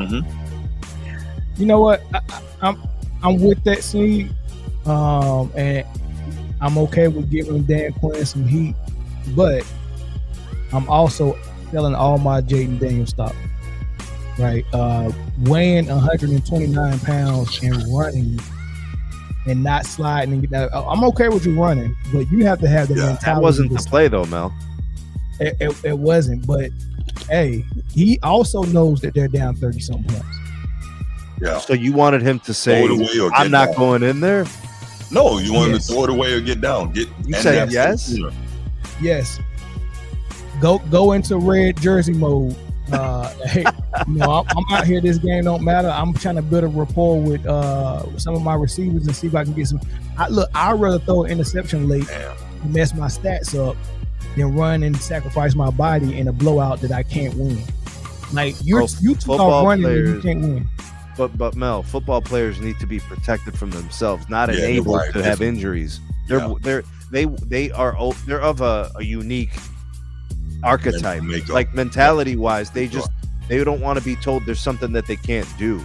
They believe they're all superheroes. Quarterbacks aren't football players. Not all of them. I mean, you got a guy who's in his second year in the league. Yeah, he's coming off a great season. He wants to be an agent of winning. He probably looks at every game as important to his, what he's building as a player. Can you hit Jaden Daniels the same way you can hit a real football player on the field? You can't say quarterbacks on foot. I get it if you say a kicker. You can't say a quarterback's on if they got separate rules for them, Bruce, then they're not playing football. It's a separate set of rules. Yo, highlight Donald's comment real quick. He ain't lying, bro. Most recent one. What we got? The last one here. Yeah, they're telling him he can't play. He's in an Aircast. Yeah, exactly. Right. So that's unfortunate. I'm more disappointed in a quarterback that knows that he's on the lower side of weight class in the league, putting it in his mind that he's going to be a running quarterback in a blowout game. Right. So that's on him and Dan Quinn. Right. But so I don't think that was a running play though. No, he was. It was a running play as soon as he took off running. This is my thing. I had stock in Jaden Daniels. I'm selling all my stock while it's still high, and I'm putting it in somebody else. Y'all can ride the Jaden Daniels train all you want to. He'll be out of the league in 4 years. Until the Redskins or the Commanders do right by RG3, they're going to be forever be cursed and never have a franchise quarterback. Who's the quarterback for the Panthers, bro? For the Panthers? Bryce Young. You all see him how many seasons has Bryce Young been in the league? This is third? Well, second. Third? This is his third season? Third. So you got him outlasting Jaden Daniels? Yes. I don't know. Jaden Daniels think he's a running back. I don't think he thinks that. I think he's run a lot less this season as opposed to last year. He ran in the blowout game that he couldn't win. Why was he running? He was just trying to escape the pocket, though. For what? It wasn't like he was on a designed run or a read option. You play the game so you know to play the game. You're not. What did he want? Did he want the stats? I don't think so. Okay, so why did he run in a blowout game if he didn't want the stats? He's extending the play. He wants to make the play. Right. That's reflex. You're a player. Why? You're trying to make a play. What in the game? He's playing the game, right? It's not that. Why would he want to play the game differently just because he's down? Because he weighs 150 pounds soaking wet. Does he think about his weight when he's playing football? Right. Did he think about how many games he played this season because he keep getting knocked out? Like, this is the same thing we talked about with Anthony Richardson, and look where he's at now. Stop running. Anthony Richardson is way bigger than Jaden Daniels. Anthony Richardson's a big dude. Right, and he kept running and kept getting concussed and kept getting knocked out of games and kept getting rib contusion, and now he's a bench player. So what you're saying is you think he should have just done the Eli Manning and just curled up? What I'm saying is I want y'all to take off. I want y'all to take off your fandom hat because you like Jaden Daniels. No, I don't care. No, and just look at it. He shouldn't have been running. He shouldn't be a running quarterback. Stay your ass in the pocket. Throw the ball. You're down 30. Throw the ball away. What are you running for if you don't want the stat? So you can't throw the ball away from inside the pocket, or you get an intentional grounding at that point. Hold on. Well, okay, which one you want? The intentional grounding or your quarterback out for the season? Hold on, real quick. Memory as a player and a competitor, though, Mel. We talk about that all the time. Like, hold on, real quick. Can I ask Mel something? Mel. Yeah. He was 140 pounds before this game. So you're selling the stock now. Yes. But he was 140 pounds when he was drafted. He was 140 pounds week 1. He was 140 pounds week 5. Now you're selling the stock because I'm seeing a pattern and a trend that I don't like. And I don't think that he's going to change his play style if they got people like y'all in his ear saying it's okay, it's not your fault, it's Dan Quinn's fault. Keep getting hurt. How many games have you played? It's been 8 weeks. How many games he played out of those 8 weeks? 5. Less than that. How many games did he play last year? It was lucky. Most of them. It was lucky. But now he can't survive. Now he can't survive a season. If quarterback is going to be your highest paid player and the most important player on the floor, on the field, but you can't keep him on the field, that's a bad investment. I'm selling my stock. But you I might even be selling my Joe Burrow stock, but just like you sold your Tua stock. But you should. I sold my Tua stock for the same reason. Right. But if you're going to sell Jaden's stock, it wouldn't be after this injury. It would have been after the first injury, which was a result of him being slight in build. Not now that it's been like the second one this year. Yeah, no. Said after the first. I mean, now you have more conviction because you're like, okay, now he's going to be injury prone. But his build was slight before. It's like. See what I'm saying? But you can still survive with that build. I mean, Drew Brees wasn't big. I mean, he got a little bigger as he got older. Brees counted to 2.5 and the ball was out. Yeah, he played. My point exactly. But did you see how Drew Brees played at Purdue in college? Yeah. Drew Brees ran a lot. A lot of people don't know that. In college, you don't have NFL linebackers chasing you. Right. So he changed his play style. And I thought you got to give a player an opportunity to change their play style. And I'm thinking Jaden Daniels, okay, you put yourself on the map as a thrower of the ball and a runner when the opportunity is there. All right, but let's see what you do in year 2. Are you going to run less? Are you going to stay in the pocket? Are you going to stay healthy? And the answer was no. Okay, I'm out. All right, let's take it to the all right, we got another game here. The last game on Sunday, that's a Sunday night game. That's going to be the Steelers at the Chargers. Not bad. Pittsburgh coming off Chargers. All right, Arnold. Okay. Pittsburgh coming off a big win. Chargers coming off a solid win. Okay, I know where I'm going with this. What you guys got? Chargers. I'm gonna put a little faith in Pittsburgh, and I'm gonna go Pittsburgh. I'm gonna go to Steelers as well, as much as I don't want to, because obviously Sean Slater out for the year. They moved Joe Alt over. He's killing. He's now out for the year. So their 2 top elite left tackles are gone for the year, and that puts Flowing Hair's blind side at great risk. And we know that they are going to send the house, especially TJ Watt, after Flowing Hair's blind side. So I'm going to go with Pittsburgh here because of the amount of pressure I believe they're going to get on Flowing Hair. You know what they're going to do? They're going to roll out Flowing Hair to the right, bro. Well, I would assume they have to, but I think it's going to make a difference, though. Does Mel know about the Flowing Hair, bro? I don't think he does. So we referred to Trevor Lawrence and Justin Herbert as Flowing Hair. Because, it's obvious why we refer to him as Flowing Hair, but Flowing Hair is also a euphemism for something else in terms of why they are favored as NFL quarterbacks, despite both not having done as much as they do.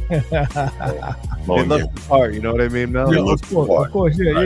I get, yeah, for sure. Yeah. That's what they mean when they say prototypical. You know what I mean? They're both about 5. Basically, they look like Thor, right? They look like literally. Mm-hmm. Absolutely.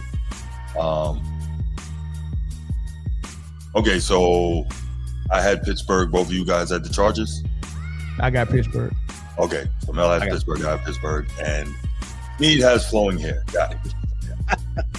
And finally, Monday Night Football, we have the Eagles at the Packers. Really good game right there. Oof. Give me the Packers.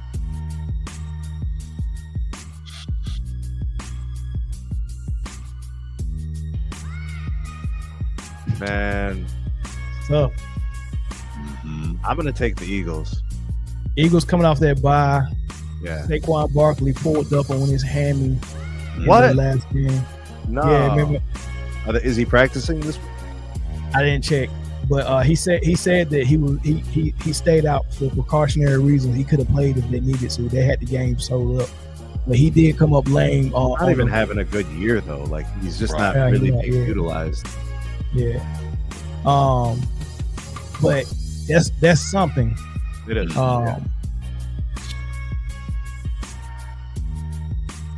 Yeah, give me the Packers. The Packers. They're at home.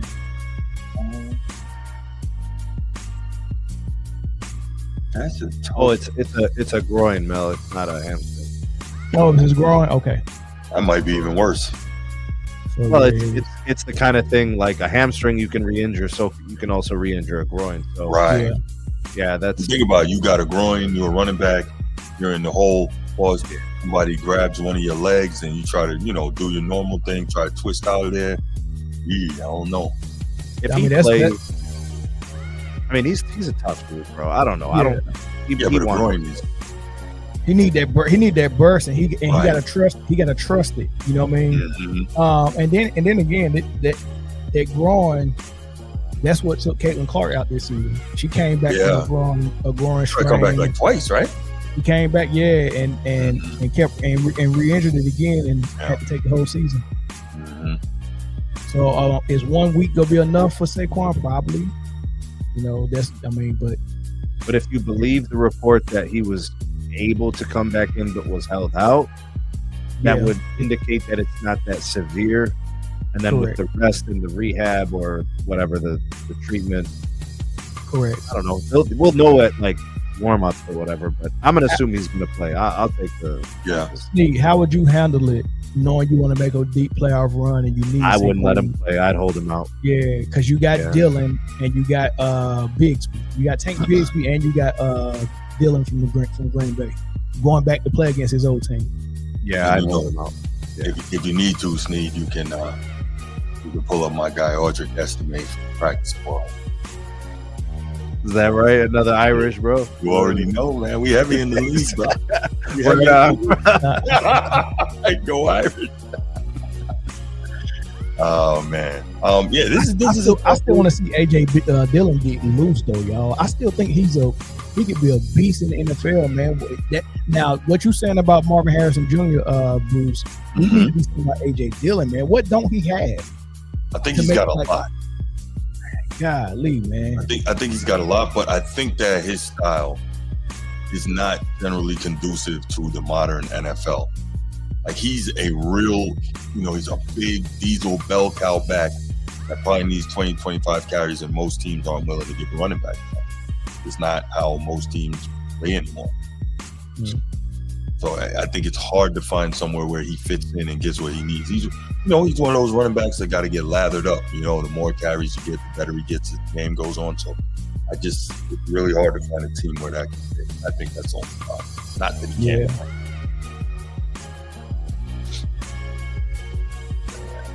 All right, I haven't picked it yet. This is tough.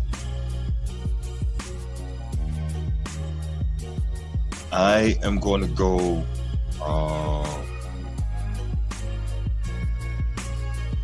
You know what? Shout out Brittany Monique sideline speech. Let's go Philly here. Because we've seen in games earlier this year where Saquon has not gotten off because they did a really good job defending him, and Philly was still able to really get the pass game cranked up with Devontae Smith and AJ Brown. And as of late, Devontae Smith has been playing really well. So, and I don't think Green Bay, their defensive backfield play has been great as of late. So I'm gonna go with Philly here. Is AJ Brown available for this game? I didn't know he was still injured. He was on the report a few weeks ago, wasn't he? What is injury report? Damn, no one's off the bye. in.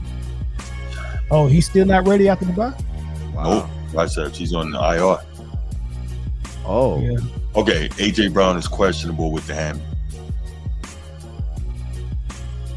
Tucker Kraft he's on IR. Yeah, man, you guys make me want to change my pick, man. I think I'm going Green Bay, dog. That's a lot, man. You go Philly here. Yeah. Wow. Him being questionable, I think he might play, dog. I think he might. He's not having a great year though, Mel. Like he's not. No. Like he's already been disgruntled and publicly made statements, and right. The offense is kind of disjointed a little bit this year. Yeah.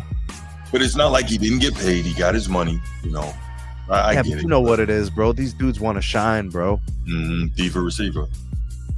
For sure. Yeah. All right. And that's the end of our. What be for Green Bay, bro? Stop playing, bro. Get mine updated. Okay. Yeah. All right. So that's the end of our pick'ems, y'all. Hope you enjoyed that. Go ahead and shut down the music. Yeah, that's the end of our pick'ems. Had some fun there, and yo, Bruce, can I do a shout out real quick? Of course, bro. I want to give a shout out. Yes. To my students. Several of my students play soccer. They were in the state semifinal today. Okay. The boys today, the girls yesterday. Okay. Both scored game-winning golden goals in overtime to go to the state championship. Wow. That's crazy. My school's about to be Titletown, dog. The state championship, boys and girls. Shout out. That's and all. The girls. Middle school or high school? It's high school. The girls would be defending the title they won last year. Oh. Nice. And the 3 starting seniors from last year, one went to the Naval Academy, one went to Notre Dame, and the other one went to Dayton. And one's playing that. So we lost that talent, and we're still back. That's high power right there. Kudos to that coach and them kids too, for sure. Yes. And 3 of the starters are sophomores. They're 15, bro. Crazy. That's scary. That's scary. I don't know what I'm gonna do myself tomorrow, man. I don't know what I'm gonna do. We're gonna do the state what walk up state thing, bro. What's that? What state you in? Ohio. Oh, you in Ohio? Okay. Ohio, baby. Yeah. That's how we greet people in Japan. I can be proud of Yeah, Ohio.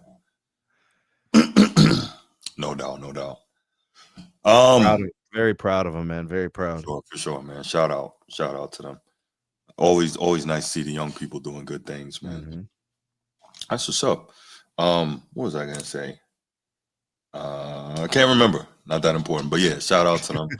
Yeah. If they win, man, tell them like and subscribe to the channel. Yeah, absolutely. I'm gonna send them over here, man. We'll celebrate, bro. We'll do a special stream for him. They're gonna be like, "Who this old hater always hating on Bron?"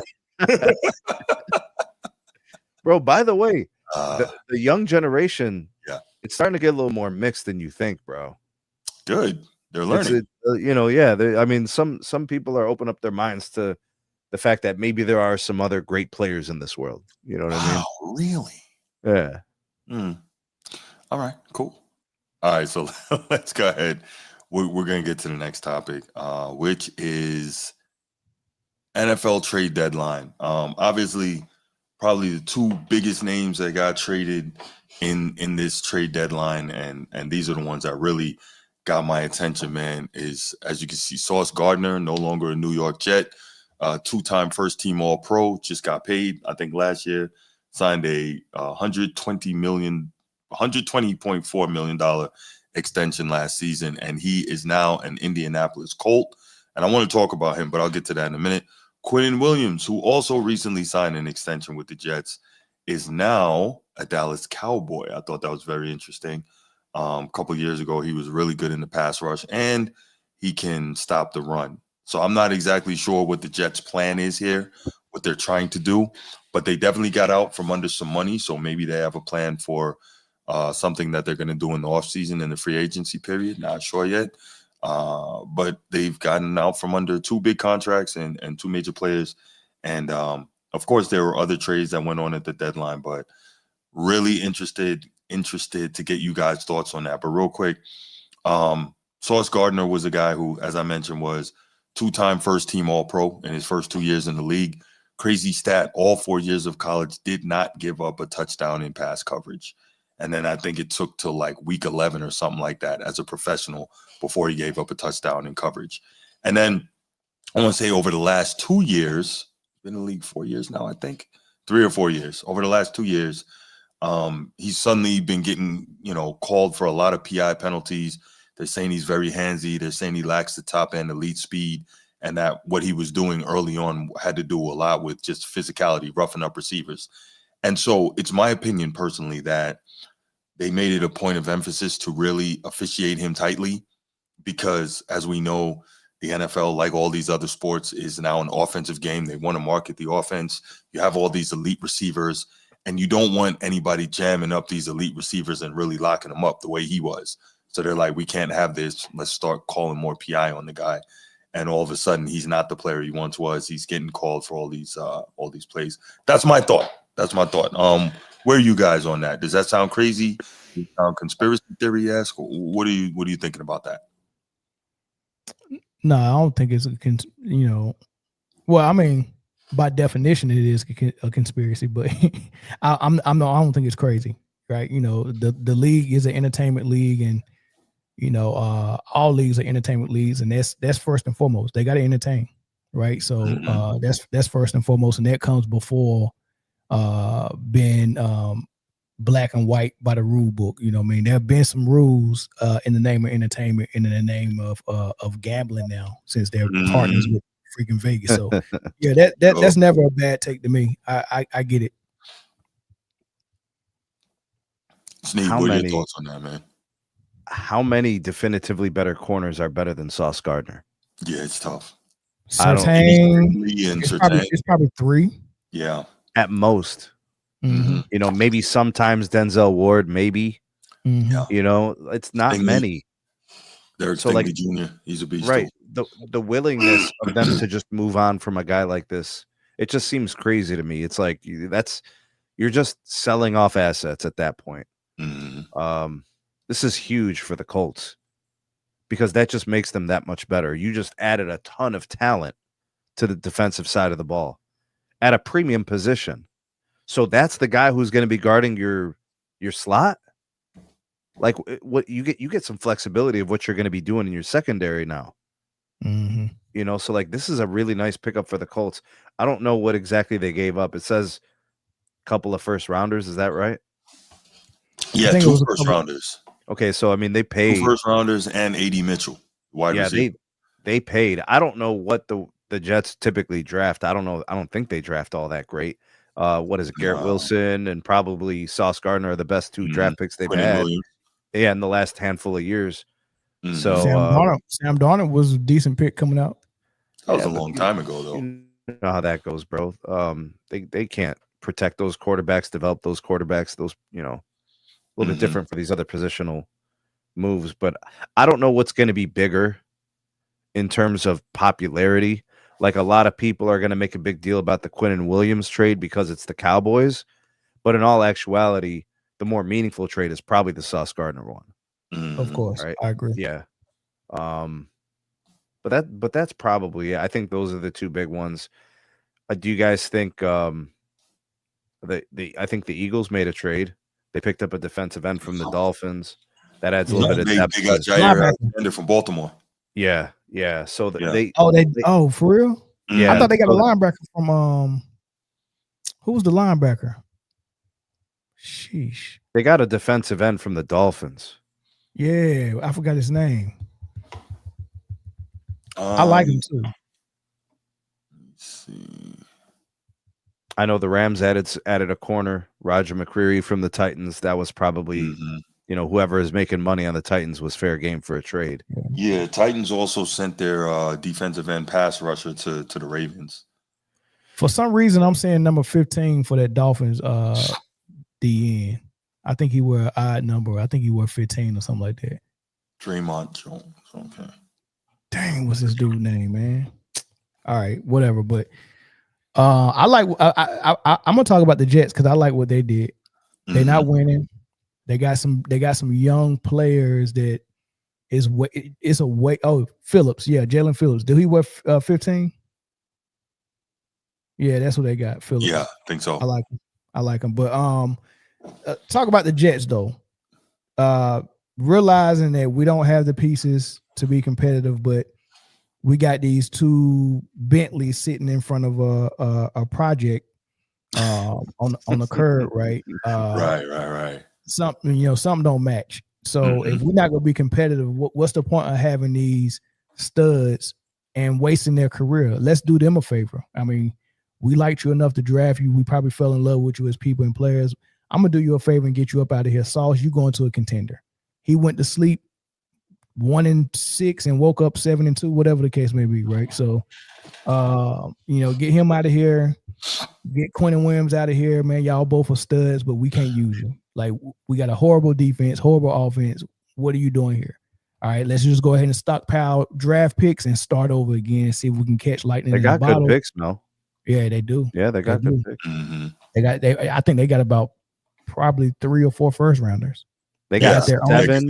They got two for Sauce and 1 for Quentin. So that's 3. They got 7 picks in the top 200.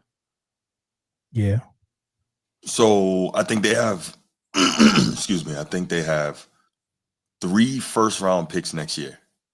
Because they have their own. They got 1 from the Colts and 1 from the Cowboys. So yeah, could be interesting. Yeah. So I like the fact that they did that. I think more people should do that once they realize they shit water or shit in shallow water. Hey, look, man, we got to get these Bentleys up out of here. Mm-hmm. Right? And give them to a contender, because at the end of the day, it's an entertainment league and we got to provide entertainment. And just look, not man, in the division, Mel. That's it. Even just if it is, listen. If you ain't gonna be in the playoffs and you got a vet player like Alvin Kamara, I understand Alvin Kamara claimed that he would retire if he was traded, but I'm like, man, dude, go to Kansas City. I would talk him into. Why would he retire? I guess he didn't want to leave New Orleans. Clearly, he don't want to win. He don't care about. I guess he like gumbo. I was gonna say, bro, like he could basically pick his spot. He doesn't care about winning. That's all. Is his contract over this year? Maybe he want to decide for himself. Yeah, but anybody who makes a statement like that, winning doesn't matter to them. I wouldn't say that. He don't want to get sent somewhere he don't want to be, and then he go end up somewhere else the next season. So if he's a free agent this summer, then that makes sense, because hey, I want to choose where I go. So NFL, you guys know, that's the game that's most likely to have you hurt. So like you get moved to a team and you go get hurt on a team or a city you don't know, you don't like, you don't care for, you just got traded there. You know what I'm saying? Like it might be some of that. He's lifelong. He was drafted by the Saints, right? He's on tap to make $11.5 million next year. Oh, I mean, there's not that many great years left for him. He's a running back. He's already played 10 seasons. Yeah, he's making 2.6 this year, 3.1 mil signing bonus this year. But next year he's scheduled to make 11.5. So I guess they backloaded the money. So he's like, I ain't going nowhere, because probably if they trade me or I go somewhere, the new team is going to force me to restructure the deal. And he's like, nah, I want my dough. Yeah. So I get it. He's a 30-year-old running back. There ain't going to be much of a market for him anyways. I mean, he got as much left in the tank as CMC got, and he stayed healthy longer than CMC too. Mm-hmm. Yeah, but that's kind of what I'm saying, though, Mel, is that's right around where these guys are, right? They're 30. Yeah, it's tough. True. It's tough, But would you like to see him? Would you like to see him in Kansas City for this playoff run? I would love to see him in Kansas City. I would love to see him in Buffalo. I would love to see him in any of the competitors, like the teams, maybe Tampa. Now that you got a guy hurt with Bucky Irvin. No, that could work. I like that. I don't want to see him in Kansas City, man. Do we that's what they do, Kansas though. City yet another weapon and let them make another Super Bowl run? Like, come on. Sure. But they ain't got no weapons. Kelsey ain't no weapon no more. I don't want to see that. I'm good. Well, Kelsey's doing that Gronk, the thing at the end of Gronk's career where they just look like a surfboard with legs. Jeez. I want to see somebody new win the chip, man. That's all. I'm just saying, bro. They're just not what they used to be, No. Sheesh. Yeah. Wow. Donald says I'm not going to repeat that. Okay. Let's do this. Let's open up the phone lines. Let's take a couple calls. See what the viewers' thoughts are on. See what their thoughts are on what trade deals they might have wanted to see, or what they thought about the trade deals that went down. 904-219-8264, 904-219-8264. Give us a call. And while you wait, like and subscribe to the channel if you haven't already. Like and subscribe to SMT Media Network. Like and subscribe to the Format Podcast. Like and subscribe to Man Down Sports. Appreciate all y'all. Thank you so much. You have no idea how much clicking those 2 buttons help us all out as content creators, man. Yeah, salute. Hey, Bruce. Yo. Spider Mitchell dropped 46 points tonight. Did he? On 71% field goal percentage. That's pretty good. 71? I bet he played some defense too. He does play defense. I know he does. Not like another guy, but we're going to talk about him. Spider Mitchell is the real deal, man. He is. Yeah. Yeah, he's nice.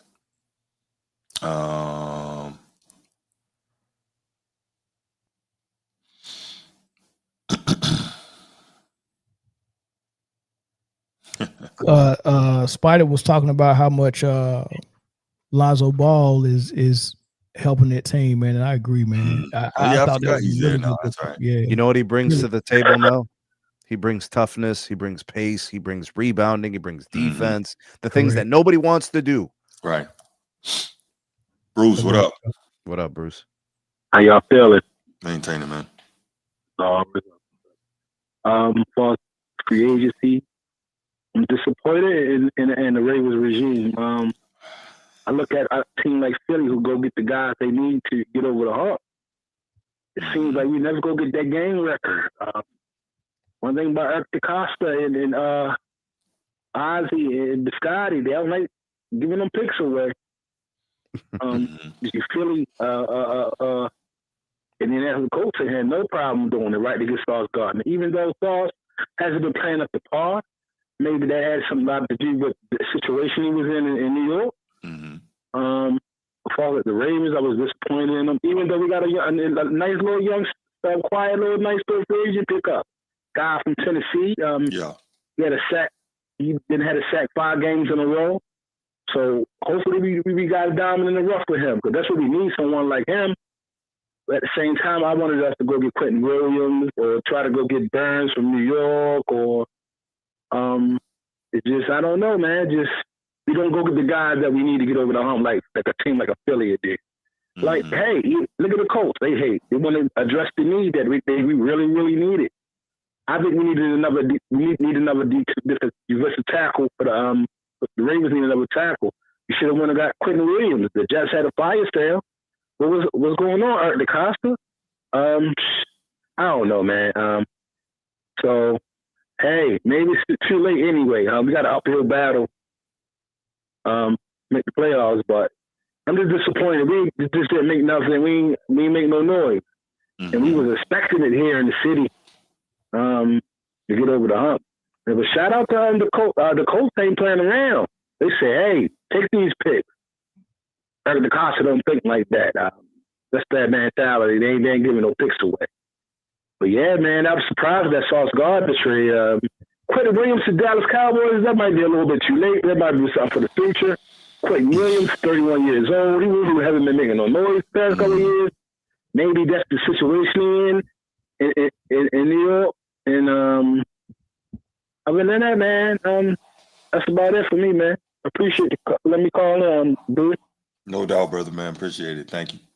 All right, bro. All right, man. Yeah, he's always watching what the Ravens are doing. Yeah, always trying to boost the roster. Right. I mean, as you should, right? I mean, that's excuse me. I mean, you're either a buyer or a seller at the trade deadline, right? Right. And I think you're a seller if you do nothing. I mean, unless your team's, winning the division. Yeah. Damn. Cade Cunningham. I like that kid. That boy good, man. Yeah, he's real good.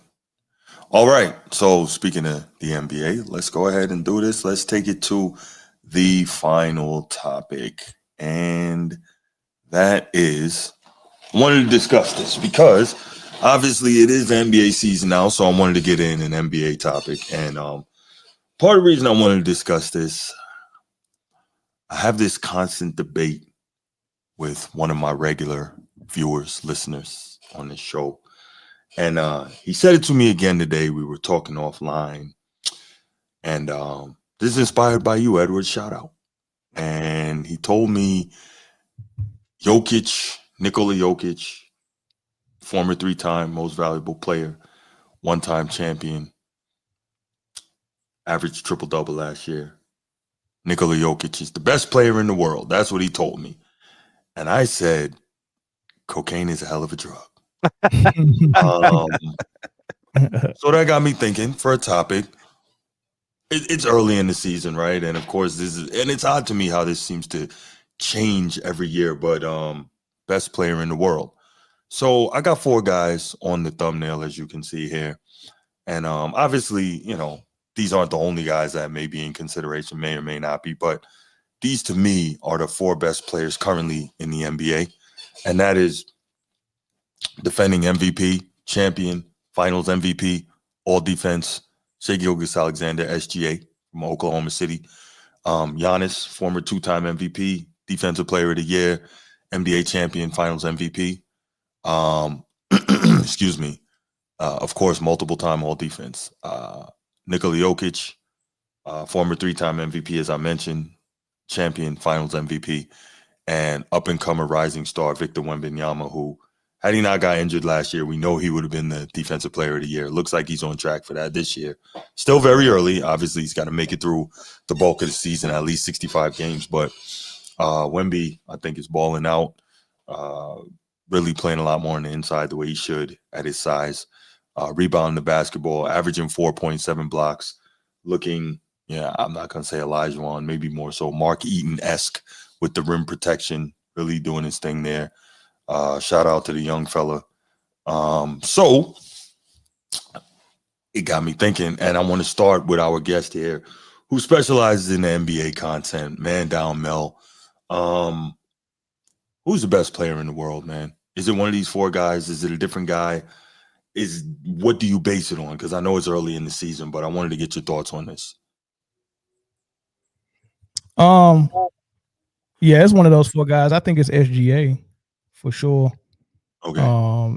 So, and what I base it on is just all the basics of basketball, all the elements. You got 2 elements of basketball, and that's offense and defense, right? So you can kind of reduce offense to scoring if you're talking about an individual player. I think scoring is the most important thing on offense because you got to put the ball in the hole, and scoring is something you can do independently as a player. Assisting wouldn't be on the same level as scoring because assisting is something that takes 2 players to achieve. So I couldn't give the credit of the assist to just one guy. A lot of people say, oh, he had 10 assists, and they give the 10 assists the credit to just that one guy who assisted. But by definition, an assist means I helped you. So someone else was 50% of that 2 or 3 points, whatever you achieved at that time, right? So but scoring is on your talent alone. What I did as a scorer is what I am as a player. So scoring is king for me offensively, and then defending is the second most important thing in basketball. So can you say that again? What's the second most important thing in basketball, Mel? Say that again for me. Defending. Oh, okay. Right? Okay. And not a scheme where a team is scheming a defense around your deficiency, where you can kind of play free safety on defense because you're or you can't lock down a man by yourself, right? Not that I'm talking about what you do as a defender. Can I say, let me take this player and another player at his position is cooking, and I can put my best player on him to at least slow him down, so we don't have to double him every play, right? I can do that with SGA. So let me ask you this: if you're not a quote unquote outstanding man-on defender, but you're, let's say, top 5 in the league in steals, does that make you an elite defender, Mel? No. What you got to watch film to know who's an elite defender or not. I mean, I was just asking. Yeah, you can't go to the stats and say steals because, like I said, bad defenders are getting hid and protected with defensive schemes. What? And with that protection, they're playing like a free safety, and a lot of times these guys are intercepting passes by the defenders actually putting pressure on the ball and forcing bad passes, and you're just in the area to intercept it because we're protecting you. Luka gets a lot of those. Jokic gets a lot of those. Right. Look at the steals they get. They're almost playing free safety zone while everyone else is locking down for them. And they just that get can't be right, because Edward told me that because Jokic was top 5 in steals, that makes him a good defender. That's what I was told. He ain't watching the film. I mean, he ain't watching the film to saying see what how I he was getting told. those steals. Yeah, I watched the film. Yeah, what you see? I see very bad point of attack defense by the Denver Nuggets. I'm talking about last year. Horrible guard defense and pick and rolls. They don't get small. They don't fight through screens. That puts more pressure on Joker to have to close the distance, which he doesn't want to do because he's going to get lost in a foot race because he can't keep up with these guys. So then there's all this space. Their pick and roll defense is so bad that everybody looks bad when they play it. And I did notice the steals happen. It's not an indication of good defense. It's opportunistic. Gets his paw on the ball, gets a steal. You can average 2 steals a game like that. It doesn't make you a good defender. Good defenders get stops. Another guy is trying to score and you prevent it from happening. You can get no blocks and no steals and be a problem on the defensive end. Bruce Bowen. Yep, So Bruce Bowen. But yeah, sure. the Nuggets, the Nuggets point of attack defense last year was horrible. Joker didn't play. He took plays off of defense. Like there's times where guys are just like, he picks his spots. It's actually really bad. Like you're gonna show a kid film and be like, hey, here's how to play defense, and then they see Joker doesn't even challenge a shot because he's playing self-preservation and doesn't want to get fouls. So you're telling me that a player that gets hidden on defense by his own team is not a good defender? Is that he's not getting hidden? There's plays where he's not even involved in the defense. He doesn't want to get fouls, so he doesn't even attempt to make a play. So he's actually capable of defending. He's choosing not to. Oh, okay. Which is horrible. That makes it worse for me in my which is horrible because you're basically playing one side of the ball. Yeah, that self-preservation for your best player is whack to me, and a lot of people very whack. Like the excuse for them to do that is written into their offense because the offense is so. You remember when they talked about? I never heard this before until last year. Jokic on-off minutes. They talked about that all last year. He should be the MVP because his on-off minutes is so different. When he's on the court, they score at this rate, and when he's off the court, they can't score. So he feels like he's so important to the offense that he can't get fouls on defense. And there's a lot of players that play like that. LeBron was one of them. Do you know that LeBron has played 22 seasons, way more seasons than MJ, and he still don't have as many fouls as MJ had in his career? He's not fouling either. He's self-preserving himself on defense as well.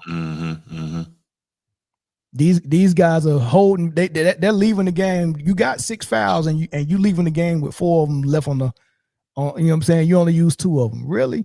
But yeah, I'm with you, Sneak, man.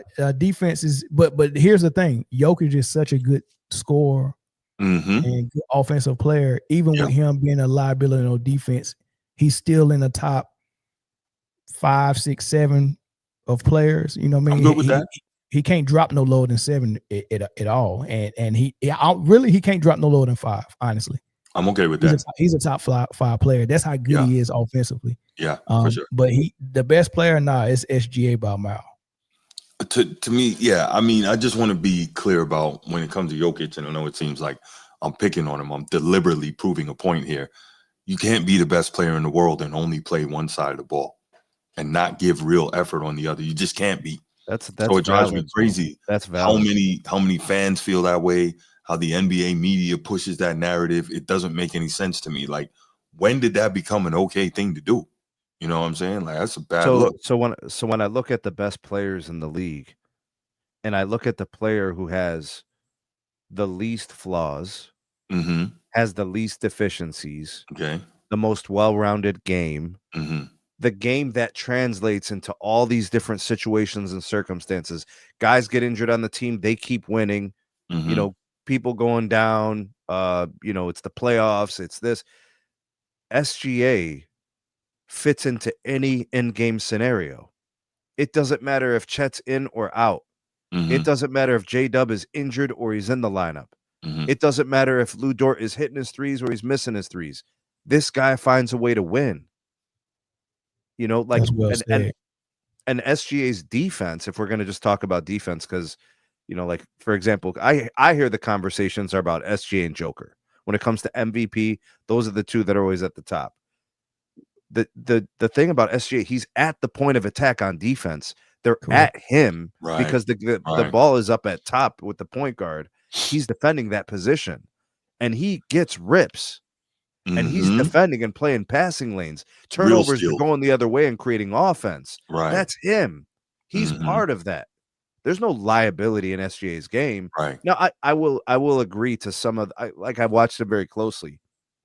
He's getting away with a lot when he gets a lot of those free throws. He's getting, but until the refs call it, what the hell do I care? The dude's scoring points. The dude's leading his team to victories. He just won the finals. Was clearly the NBA MVP, NBA Finals MVP. Sneak, he does everything for that team. And he almost got, like, it's only two defensive teams for the NBA. They don't have a third. They got a third team all NBA, but they don't have a third team all defense. When you look at the first two teams, and then you look at the person with the most votes after those first 10 players, SGA was number 11. So if there was a third team all defense, SGA would have been on it. But if you look at the guys, Mel, that got picked ahead of him for all team defenses, that's all they do is defend. Correct. This guy is dropping 40. Yeah. This guy is averaging 8 assists a game. This guy is making defensive plays and asked to score and asked to lead. And the results are best record in the league and a championship. Top 5 offensive rating and top 5 defensive rating for his team. So when you look at that body of work, what I do is score at a high rate, defend at a high rate, and the results from me scoring and defending and leading at a high rate, it leads me to the best record in the league, a top 5 offensive rating, a top 5 defensive rating. That's better than a triple-double with the 5th best record in the league, a top offense. No, it's not. The triple-double is everything, Mel. Right, and a defense of rating where your team is middle of the pack or below. Yeah. Right, so that's how I look at it. So the triple doubles don't mean as much as they used to. There's more possessions. The pace is higher. The ball's just dropping to some of these guys on rebounds. Nobody's attacking the glass. There's no battle for a rebound no more. Yeah, that's just crazy. Yeah, all the rebounds seem like they're just wide open. Yeah. So Rodman wouldn't even like these rebounds. He'd be like, "Man, I'm getting this rebound for free." He wouldn't even like these rebounds, dog. Right. Yeah, so, I can't tell you the last time I saw somebody rebound and clear the rebound at their chest.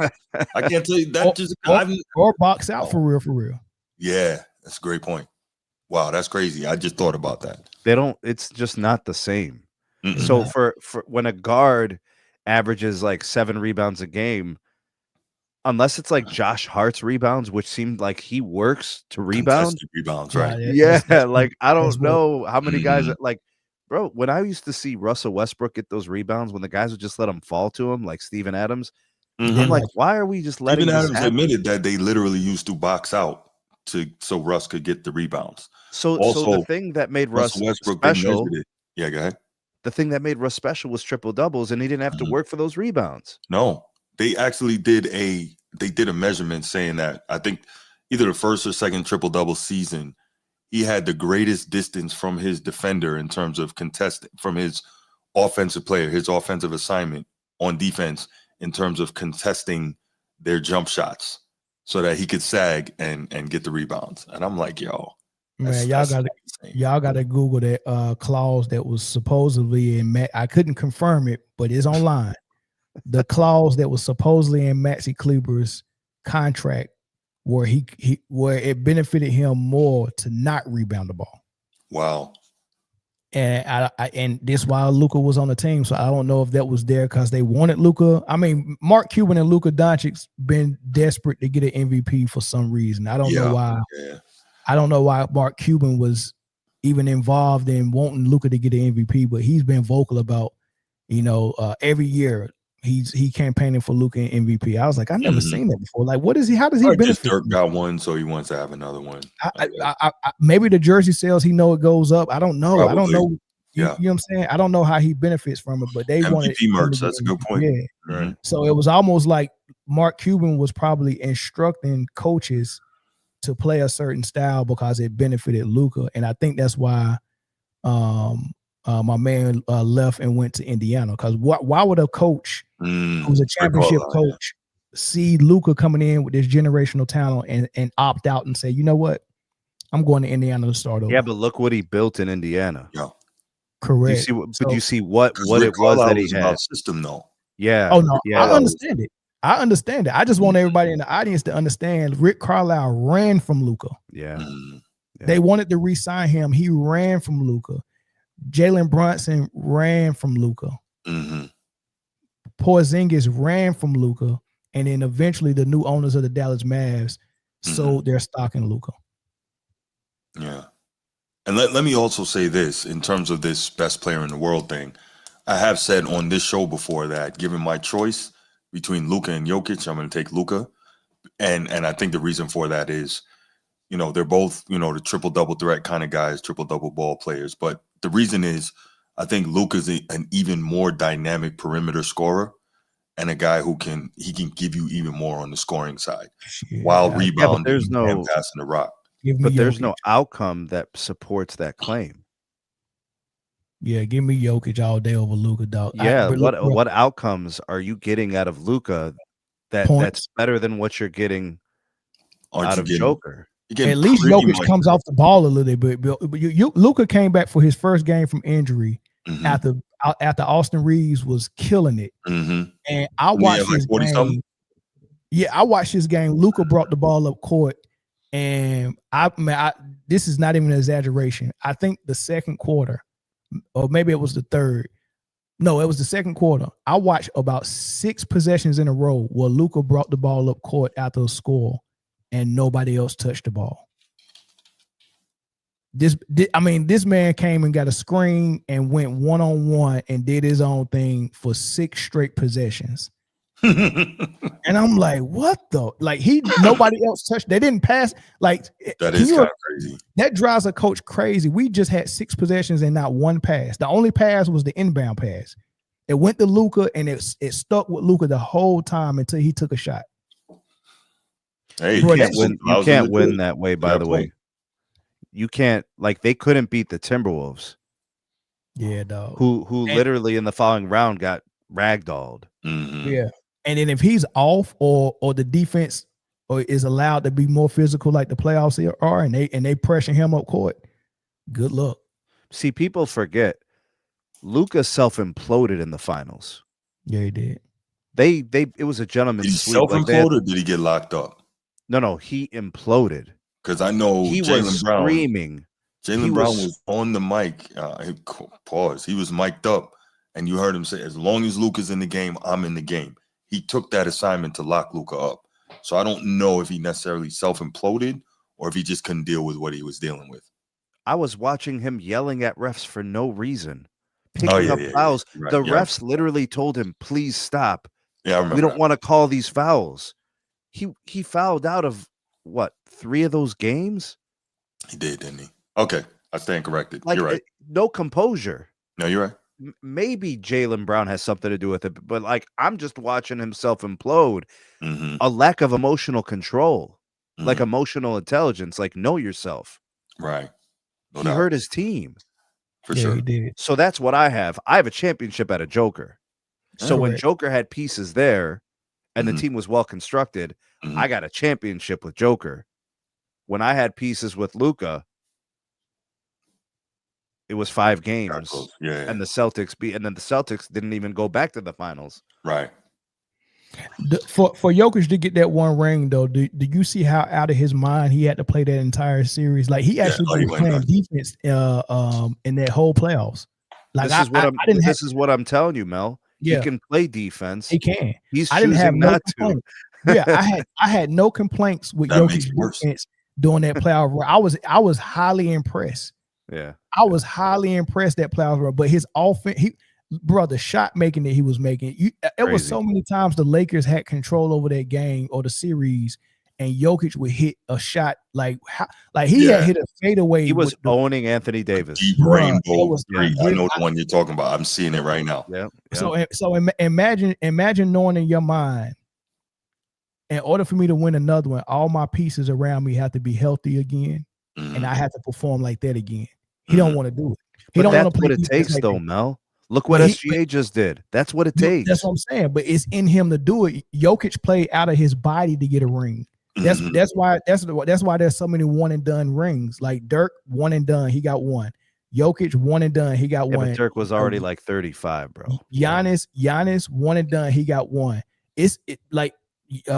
Even the ones who got to the finals and lost, like Iverson, one and done. Reggie Miller, one and done. Allen Houston, one and done. Like you can play out of your body and get there, maybe even win it, but to come back the next season, like, damn, I got to do that again. That's only the Mikes, the Magics, the Larry Birds that can do that. And that's why and the Kobe's, yes, they could do. Not even Shaq was a one and done type guy. Right, Kobe was the one that was like, I can do this again and again and again. Jokic ain't again and again and again type superstar. The biggest problem, Mel, is they didn't bring back the team the way it was. We would know for sure if they didn't let certain guys go. Like they let who's the guy from they let Bruce Brown go. Bruce Brown and the other guy, though. There was another Caldwell Pope. Caldwell Pope stayed one more year. He stayed one more year. But like you started to allow these little pieces. They were the glue guys. They were the role guys that are important to these runs. Yeah, but Sneed, those guys are the ones that are replaceable. They kept his number 2, but they didn't replace him with the right guys, though. Well, listen to what I'm saying. I'm gonna give you a comparison, right? If you got Michael Jordan who did a 3-peat, he did it twice, and the guys that you cannot lose, I can't lose Phil Jackson. I can't lose Horace Grant. I can't lose Pippen. That's my number 2 and my number 3. Everyone else can come interchangeably. We'll figure it out. We'll bring them in, right? Then when he got his second 3-peat, I can't lose Phil. I can't lose Scotty. I can't lose Rodman. Maybe even extend that down to Kukoc. Right? 100%. Yeah, Kukoc. Absolutely. You can lose Judd Butler. You can lose Bill Winnington. You can lose those guys. So when you got a superstar that said that I'm the best player in the league, and you telling me you can't get it done because you lost Bruce Brown? No, I'm saying bench player. No. I'm saying that if you don't bring back the same squad or enhance the squad because other teams are going to get better in the offseason too, well, then you don't really know. You know what I'm saying? Sure, the expectation, you're comparing like MJ. Well, that's a unique player. Yeah, but I'm not going to put Jokic. They put what I'm trying to say is if you're going to compare. Okay, all right. They're crazy. So that math shows us that Jokic is not on that level then. Absolutely not. Not even close. Yeah, neither is Giannis. Not even close. Yeah, I mean, if you can't lose no, there's only a couple guys like that, Mel. Okay, all right, there we go. Well, you know what I'm saying? I mean, we know what we see with these guys. We see great players, but they ain't that. No, they're not that. You're right. Okay, so let me ask you this before we open up the phone lines. Just to touch on to address a couple other players here. One, Wemby. If he stays healthy, man, what's the ceiling here? I think what's the ceiling here if he stays healthy? It's all in his head and how if you get what I'm saying, like you ever meet a kid that don't know his own strength and he bigger than everybody his age and he let somebody bully him. That's what I see with Wemby. Like he got to be reminded that he the apex predator on the floor. I think he knows it now. Well, I thought that too until he scored 9 points in a loss against Phoenix. Okay.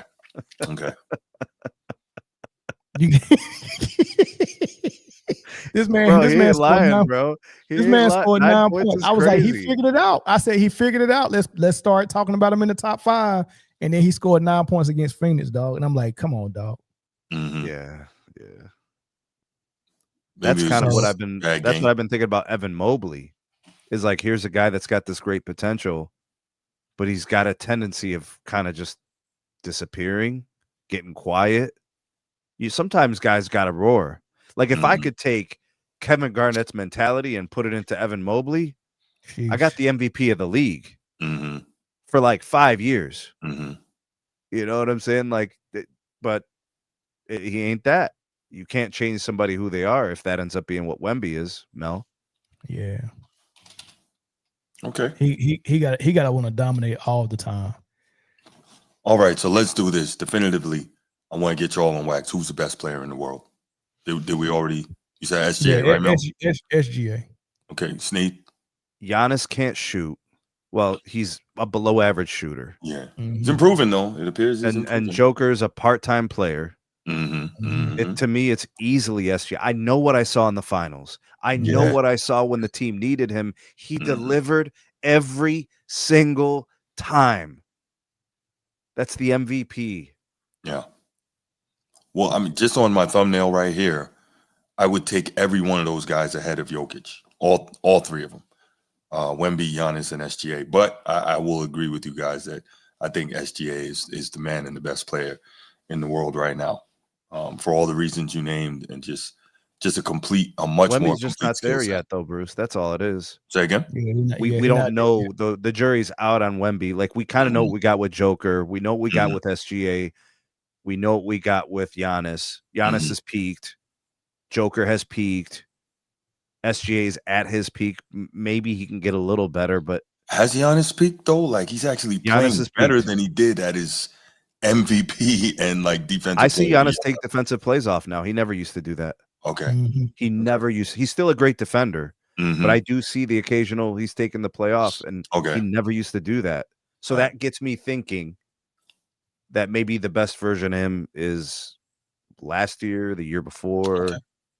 I don't know, unless he all of a sudden improves his shooting by 5%. Then I would say, like LeBron in 2018. Right. That was crazy offense, bro. And he was not his peak physical prime. No doubt. All right. Well, let's go ahead. Let's take a few calls before we get out of here for the night.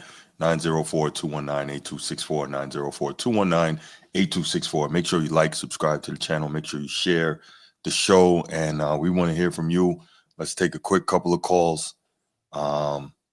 Interesting, Edward hasn't called yet. Normally he's blowing up the phone on these. He's normally blowing up the phone on these topics addressing Jokic, right? He doesn't even. He was in the comment section. Say again, Mel. He was in the comment section. Yeah, he was. Normally he's blowing up the phone before the segment's even over. Going crazy, so Donald said Giannis is getting better. I don't know. Maybe offensively he's refined his shooting a little bit. Yeah. I think maybe Edward left because he forgot his knee pads. I think that's what might be. Chief, what's going on, man? How you doing? Man, I'm doing pretty good. Salute there, Bruce. Salute there, Snead. Salute, Chief. What's going on, Big Mel? What's good? What's going on? Go Navy. Oh my God! Hey, yeah, always. You already know. That's what you called in here to say, Chief, man. Look. No, you know. But I'll mess with you. If we look at it right now, yes, sir. I'll go for Wemby.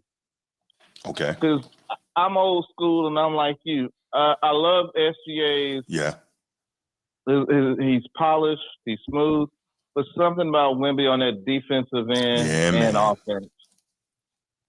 To me. And from what I've seen right now. Now that could change later on, but from what I'm seeing right now at this moment, I'm going with the big fella. Because of that defense. Because of defense. That's why. Yeah. If it's a close playoff game, Chief, if it's a close playoff game and it's going down to the wire, somebody got to take over in the fourth quarter with 3 minutes left.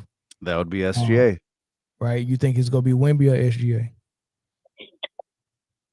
SGA's proven right now, but if that kid, like you said, he gets that confidence, man, it ain't nothing he can't do. What do you think SGA's confidence? He don't got it yet, though. What do you think SGA's confidence? I mean, my reason and logic would go with SGA. My heart would go with Wemby. I give him the ball. See, going with your heart. Hey, the heart is deceitful, Chief. Look, listen, Chief. Let me ask you this. Last thing before I'm gonna let you finish because I interrupt you. The heart is deceitful, though. The Bible said that. But look, Bruce Leroy wasn't better than Show Enough until he got the glow. What you telling me right now is Wemby don't got the glow yet.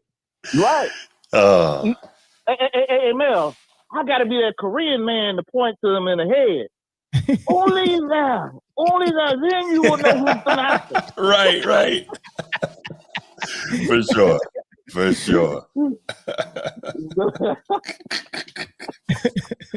Oh my gosh. Hey, he did go looking for who the master was, man. Yeah. He went and talked to Hakeem, and he went and talked to KG.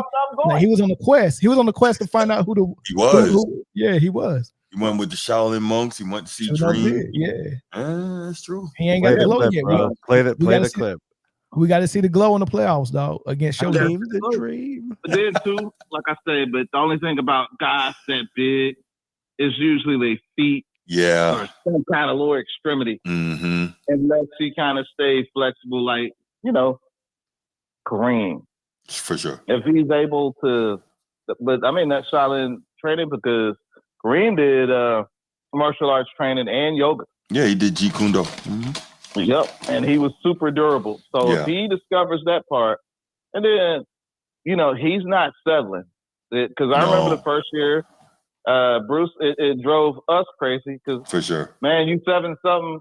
Why are you shooting threes? Then he said, "I'm gonna just go ahead and go to the hoop. There's nothing they can do." So, Chief, he could take a few threes a game in the flow of the game, right? You don't want him taking 9. Right. But and then too, and that kid got a lot of fire. He hates losing. Yeah, and I like that. That's something I love. But so if we SGA. Facts. So SGA, but I'm going with the heart. I think Wemby's the best player. If I know SGA's polished. I know he's proven. Right. But that kid, if he, I think if he gets his shot, I think he'll take it from SGA. I think he'll take it from him. But, if you're going to have to be the new sheriff in town, you got to do like Michael. You got to take it. And they ain't giving it.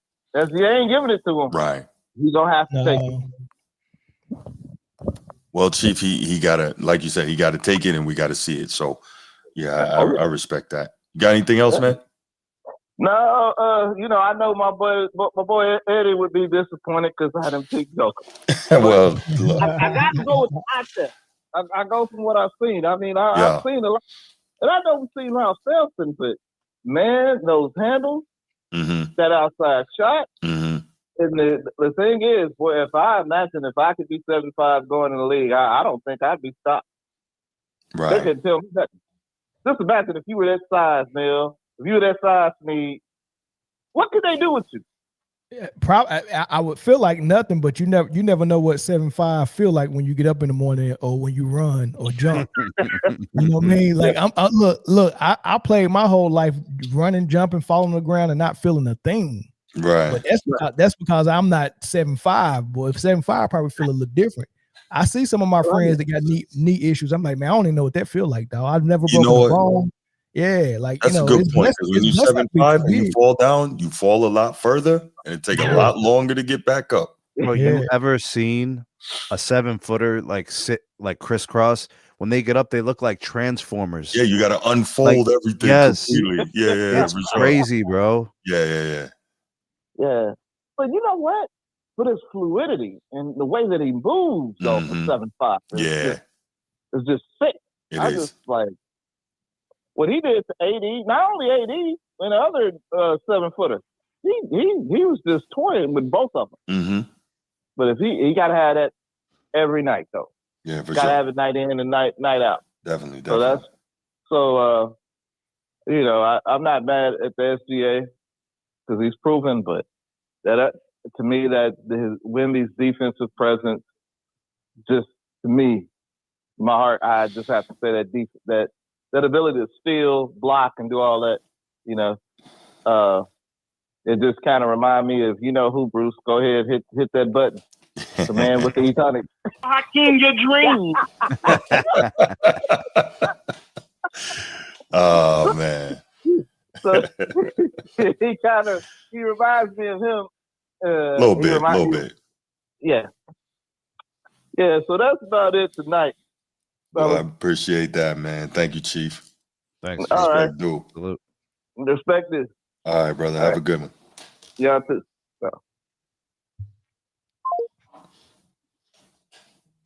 Working with Hakeem, working with the Monks. You already know. What up, Bruce? Hey, man, how you feel, man? I try to keep it brief as possible for you. All right. As you know, I say months ago I wasn't an SGA guy. You know, I say he didn't have a bag and all that. I'm coming here to say Shorty a bucket. Okay. I still believe he don't even his bag ain't super deep, but you know, the dribble, spin, push off, step back. That's his move. He's not a great 3-point shooter, but Shorty a bucket. Wemby, he got humbled the other night. He only had 9 and 9. I went back and watched that game to see how that was done, and you know, it's just one of those nights. It happens to everyone, don't it? I mean, all the greats get that tribute every now and then, huh? 9 and 9, though. I mean, it happens, but you know, let's see. They on right now. Jokic, he got his one ring, and that's about it. You know, the NBA is all about camaraderie right now. It's gonna be seems like it's gonna be a new champion every year. When last time it was a repeat champion? Like, let's be real. It's been a minute. I think the NBA is at 7 consecutive years of different champions. So, if Jokic is the best player in the world, so he had the highest IQ for offensive IQ in the world. But as a center, his IQ, he's the engine. You know what I'm saying? So, but if I was to take anybody right now, from what I'm seeing with my own eyes, I'm going with Giannis. I'm going with Giannis, man. It's a beautiful thing to see. He doesn't shoot the ball very well. Giannis doesn't shoot the ball very well. And unless you put great shooters around him, it's proven that you can't win. Well, what you mean it's proven you can't win? Why you say that? The year that they won the NBA Finals, they had a league-leading defense, and they had fantastic shot makers. Well, we just mentioned that it hasn't been a repeat champion. You can say that about every team we won. Yeah, but what I'm talking about is a specific player. It's proven that Giannis needs everything to be perfect in order for him to win a chip. You can do it, but everything else around him needs to be perfect. The 3-point shooting needs to be perfect. Can't you say that for any team? Well, can't you say that for any team? The Oklahoma City Thunder. The Oklahoma City Thunder were flawed last year. Their offense was limited. When they weren't hitting threes, they relied on their defense to lock down the game. There were stretches where they went 1 for 13 for 3. They just hung in there with defense and grit.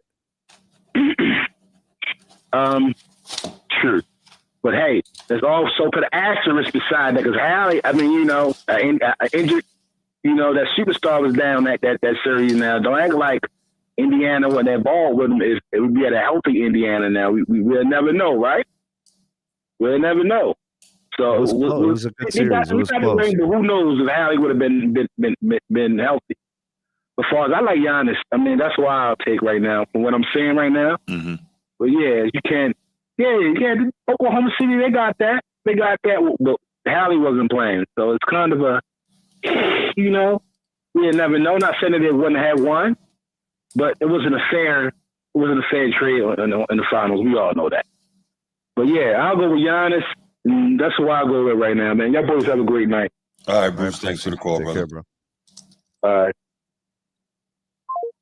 All right, we're going to take one more call. Edward, call back. Bro, yeah, I'm looking at this San Antonio and Lakers stat line right now. Yeah, I just looked at it too. The first quarter just ended. Luka already he's already taken 11 shots and 4 threes and 7 free throws. But what's his 3-point percentage so far this year?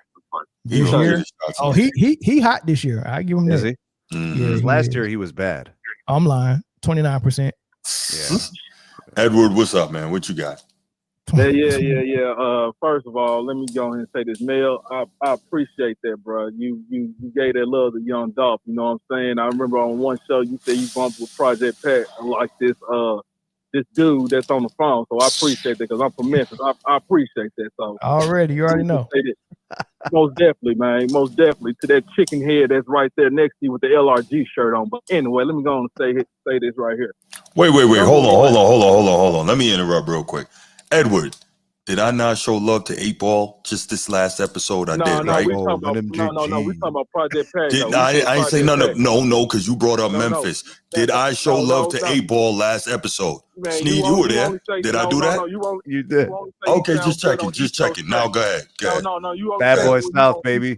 No, I said he rap better when he on East Coast tracks. That's a fact. See, I don't like that. Listen, you can say you don't like it. It's the truth. Well, that track he did with Mobb Deep was fire, bro. Right, and real talk, Sneed, didn't he spit mad different when he was on that versus? Okay, just checking. Carry on. Flowing like water. Mel said Mel said Young Dolph and Project Pack. That's all I got to hear right now. Yeah, old Adolph. Carry on.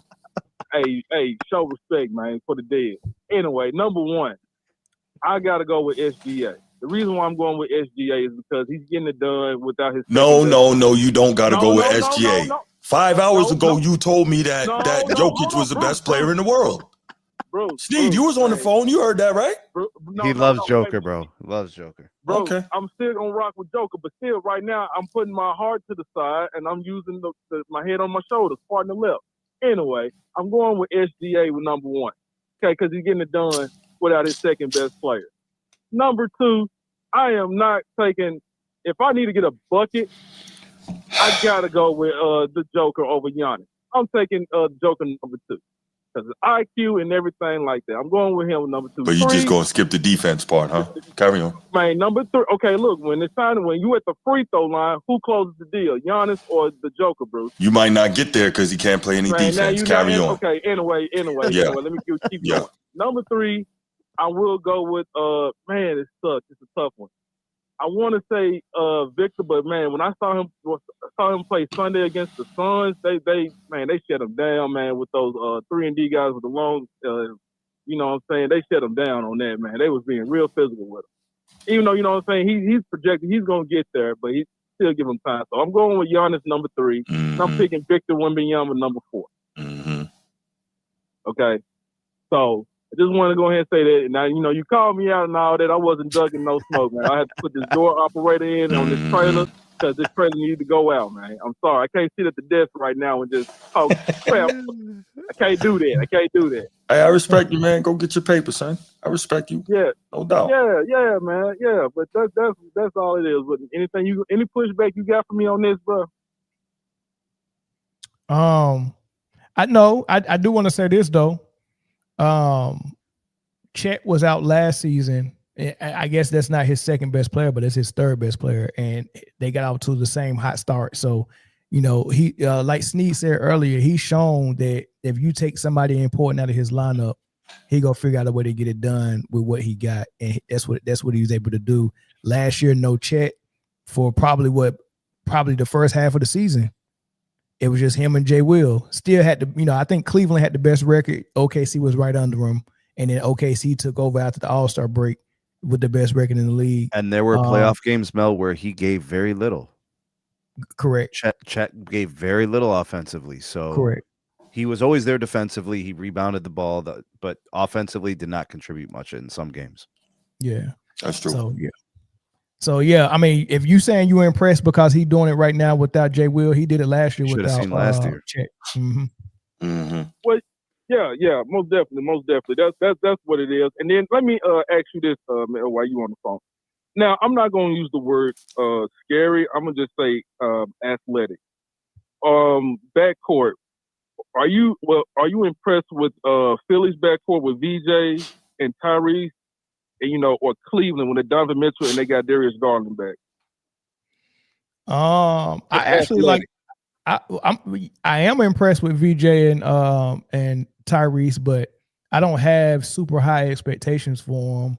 I just think they're playing phenomenal right now. But like expectations is not high for those two guys. I actually don't like my best scorer or my go-to scorer being a small guy. You know what I mean? So and we seen that 2 games ago when Maxey and Edgecombe and MB blew a 20-point lead against the Bulls of all teams, right? Yeah, that was last night. Yep. Yeah. Ain't no superstars on that team. And when they needed a bucket, Josh Giddey playing like one. Yeah. But when they needed a bucket down the stretch, like, okay, we're trying to hold on to this lead. We need a bucket. Tyrese Maxey, time and time again, step back 3, step back jump. I'm like, all right, man, at some point you need somebody like Wade, LeBron, Kobe that can get it in the post or get it, get to the paint some way. Like everything Maxey was relying on was a step back. I'm like, that's why I don't like little guys being my top scorers, because when I need a bucket ASAP, it's hard for me to get it because those are horrible shots when you actually need a bucket. They cool shots when you up 15. But when you need it, them ain't the shots you want, right? And that's the only ones he can get. So I actually like not Garland and Mitchell. I actually like Lonzo Ball and Mitchell better as a backcourt. Oh, okay, yeah. That's a good. Well, because I know last night, man, they had I think it was Joel Embiid at the top of the key and shooting a 3. We're not gonna talk about that, Bruce. But anyway, nothing to talk about. We already talked about that. Okay, and then not only that, man. Hey, I don't know if you have watched that game. Do you? It was Utah and Boston. I mean, I'm shocked that Utah lost that game. I mean, won that game against the Boston Celtics. I mean, even though Jaylen Brown's supposed to be the best player on that team, but he couldn't get it done. And they let the guy I forgot his name. I know his last name is George. He had dropped a 30-piece on him. George, nice now. So that was. Yeah, that's crazy, and they were struggling tonight against the Wizards, but they did pull it off, and it was crazy. But anyway, guys, that's all I got, man. Everybody, on the in the comments, man, make sure y'all hit the like and subscribe for my fellas on here. And man, I am subscribed to your channel. My boy Bruce put me on it, so I appreciate that, Bruce. I'm gonna give you some, some love and everything like that. Thank Steve, you, brother.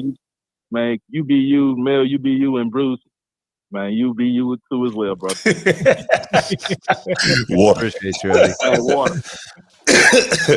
Oh, by the way, Mel, you were talking about like players. Tyrese Maxey weighs 5 pounds more than SGA. Yeah, he's still. You were talking about size, so you're just talking height. But yeah, he looks a little more muscular than SGA. Everything. Which one you think get tossed around the most? It ain't SGA. About the same. About the same. I don't see him that much different. I mean, SJ's a little taller, but in terms of size, and he got longer arms too. Like if I need a shot, I really don't like the ball in Maxey's hand. I don't mind in the SGA's 100%. He go be able to create a shot and rise up over the defender. Maxey got to rely on step backs, and he's shooting over a guy taller than him. It's very tough. But I wouldn't really care how they're getting their points as long as they're reliably getting their points. Like I wouldn't care too much about that. But if you want to say that SGA is more reliable, then I'll go with that. This is what I'm saying. Buttholes get tight in the fourth quarter when the game is close, and you need a bucket, right? So, in a basketball player's mind, everything that you can do shrinks to what you will do because I got to go to my highest percentage shot. Right, because I don't want to waste. You know what I'm saying? Like, imagine somebody. Remember when Kyrie Irving went left and shot a left-handed hook for a buzzer beater? Not everyone would attempt that because this is my offhand. I want to go to my strong hand because I need my best shot right now. That's how most players think. I need my best shot. What's Maxey's best shot to go to? He's got one. He's not going. When he need a bucket to tie or go up a point with 1 minute left or 30 seconds left, he's not going all the way to the rim. Yeah, but that's a skill thing. That's not his size. That is size. No small dude wants to go all the way to the rim because the whistles get tucked. The referees are not going to blow the foul whistle. So might Maxey's get away. Bigger than Kyrie, and Kyrie's more skilled. That's what I was saying. Is it skill? So, it's not size. Right. So and Maxey doesn't have. He can't overcompensate with his skill level like Kyrie can. And Kyrie got back to the basket game. He got all types of stuff Maxey don't got. He got to pull up mid-range. He plays like Kobe, but smaller. Right, but I'm taking I'm taking SGA over Maxey because SGA is more skilled, not because of size. And size, because the shot is not going to get bothered as easy for a game winner. Like, you have to take that into account, and Maxey knows that his options are very slim because he's not going in the paint. He's not want to get fouled because they're not going to call it, and he don't want to go amongst the trees.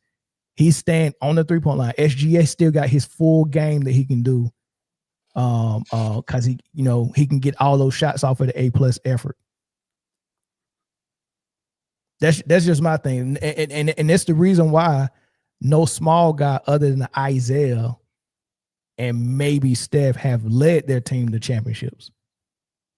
And Steph ain't even a small guy; he's 6'3", but Isaiah 6'1", Steph 6'3". Those are it. That's it. Everybody else. If I'm relying on you for points as a number one, small guys ain't gonna get it. That's just monitor it for the rest of the season and see what happens in the clutch with Maxey trying to get that bucket. I'll wait for Paul George to come back. I'll rather him do it. I give it to the most reliable scorer. Yeah, he's reliable for quarter 1, 2, 3, and 4 before the 2-minute mark. but at that 2-minute mark, when you see what you seen last night, I'm telling you, I've been monitoring it forever. Trust me, I know. No doubt, Joel. We're gonna leave it there for the night. Yeah, we're gonna call it. Mel, thank you so much for joining us, man.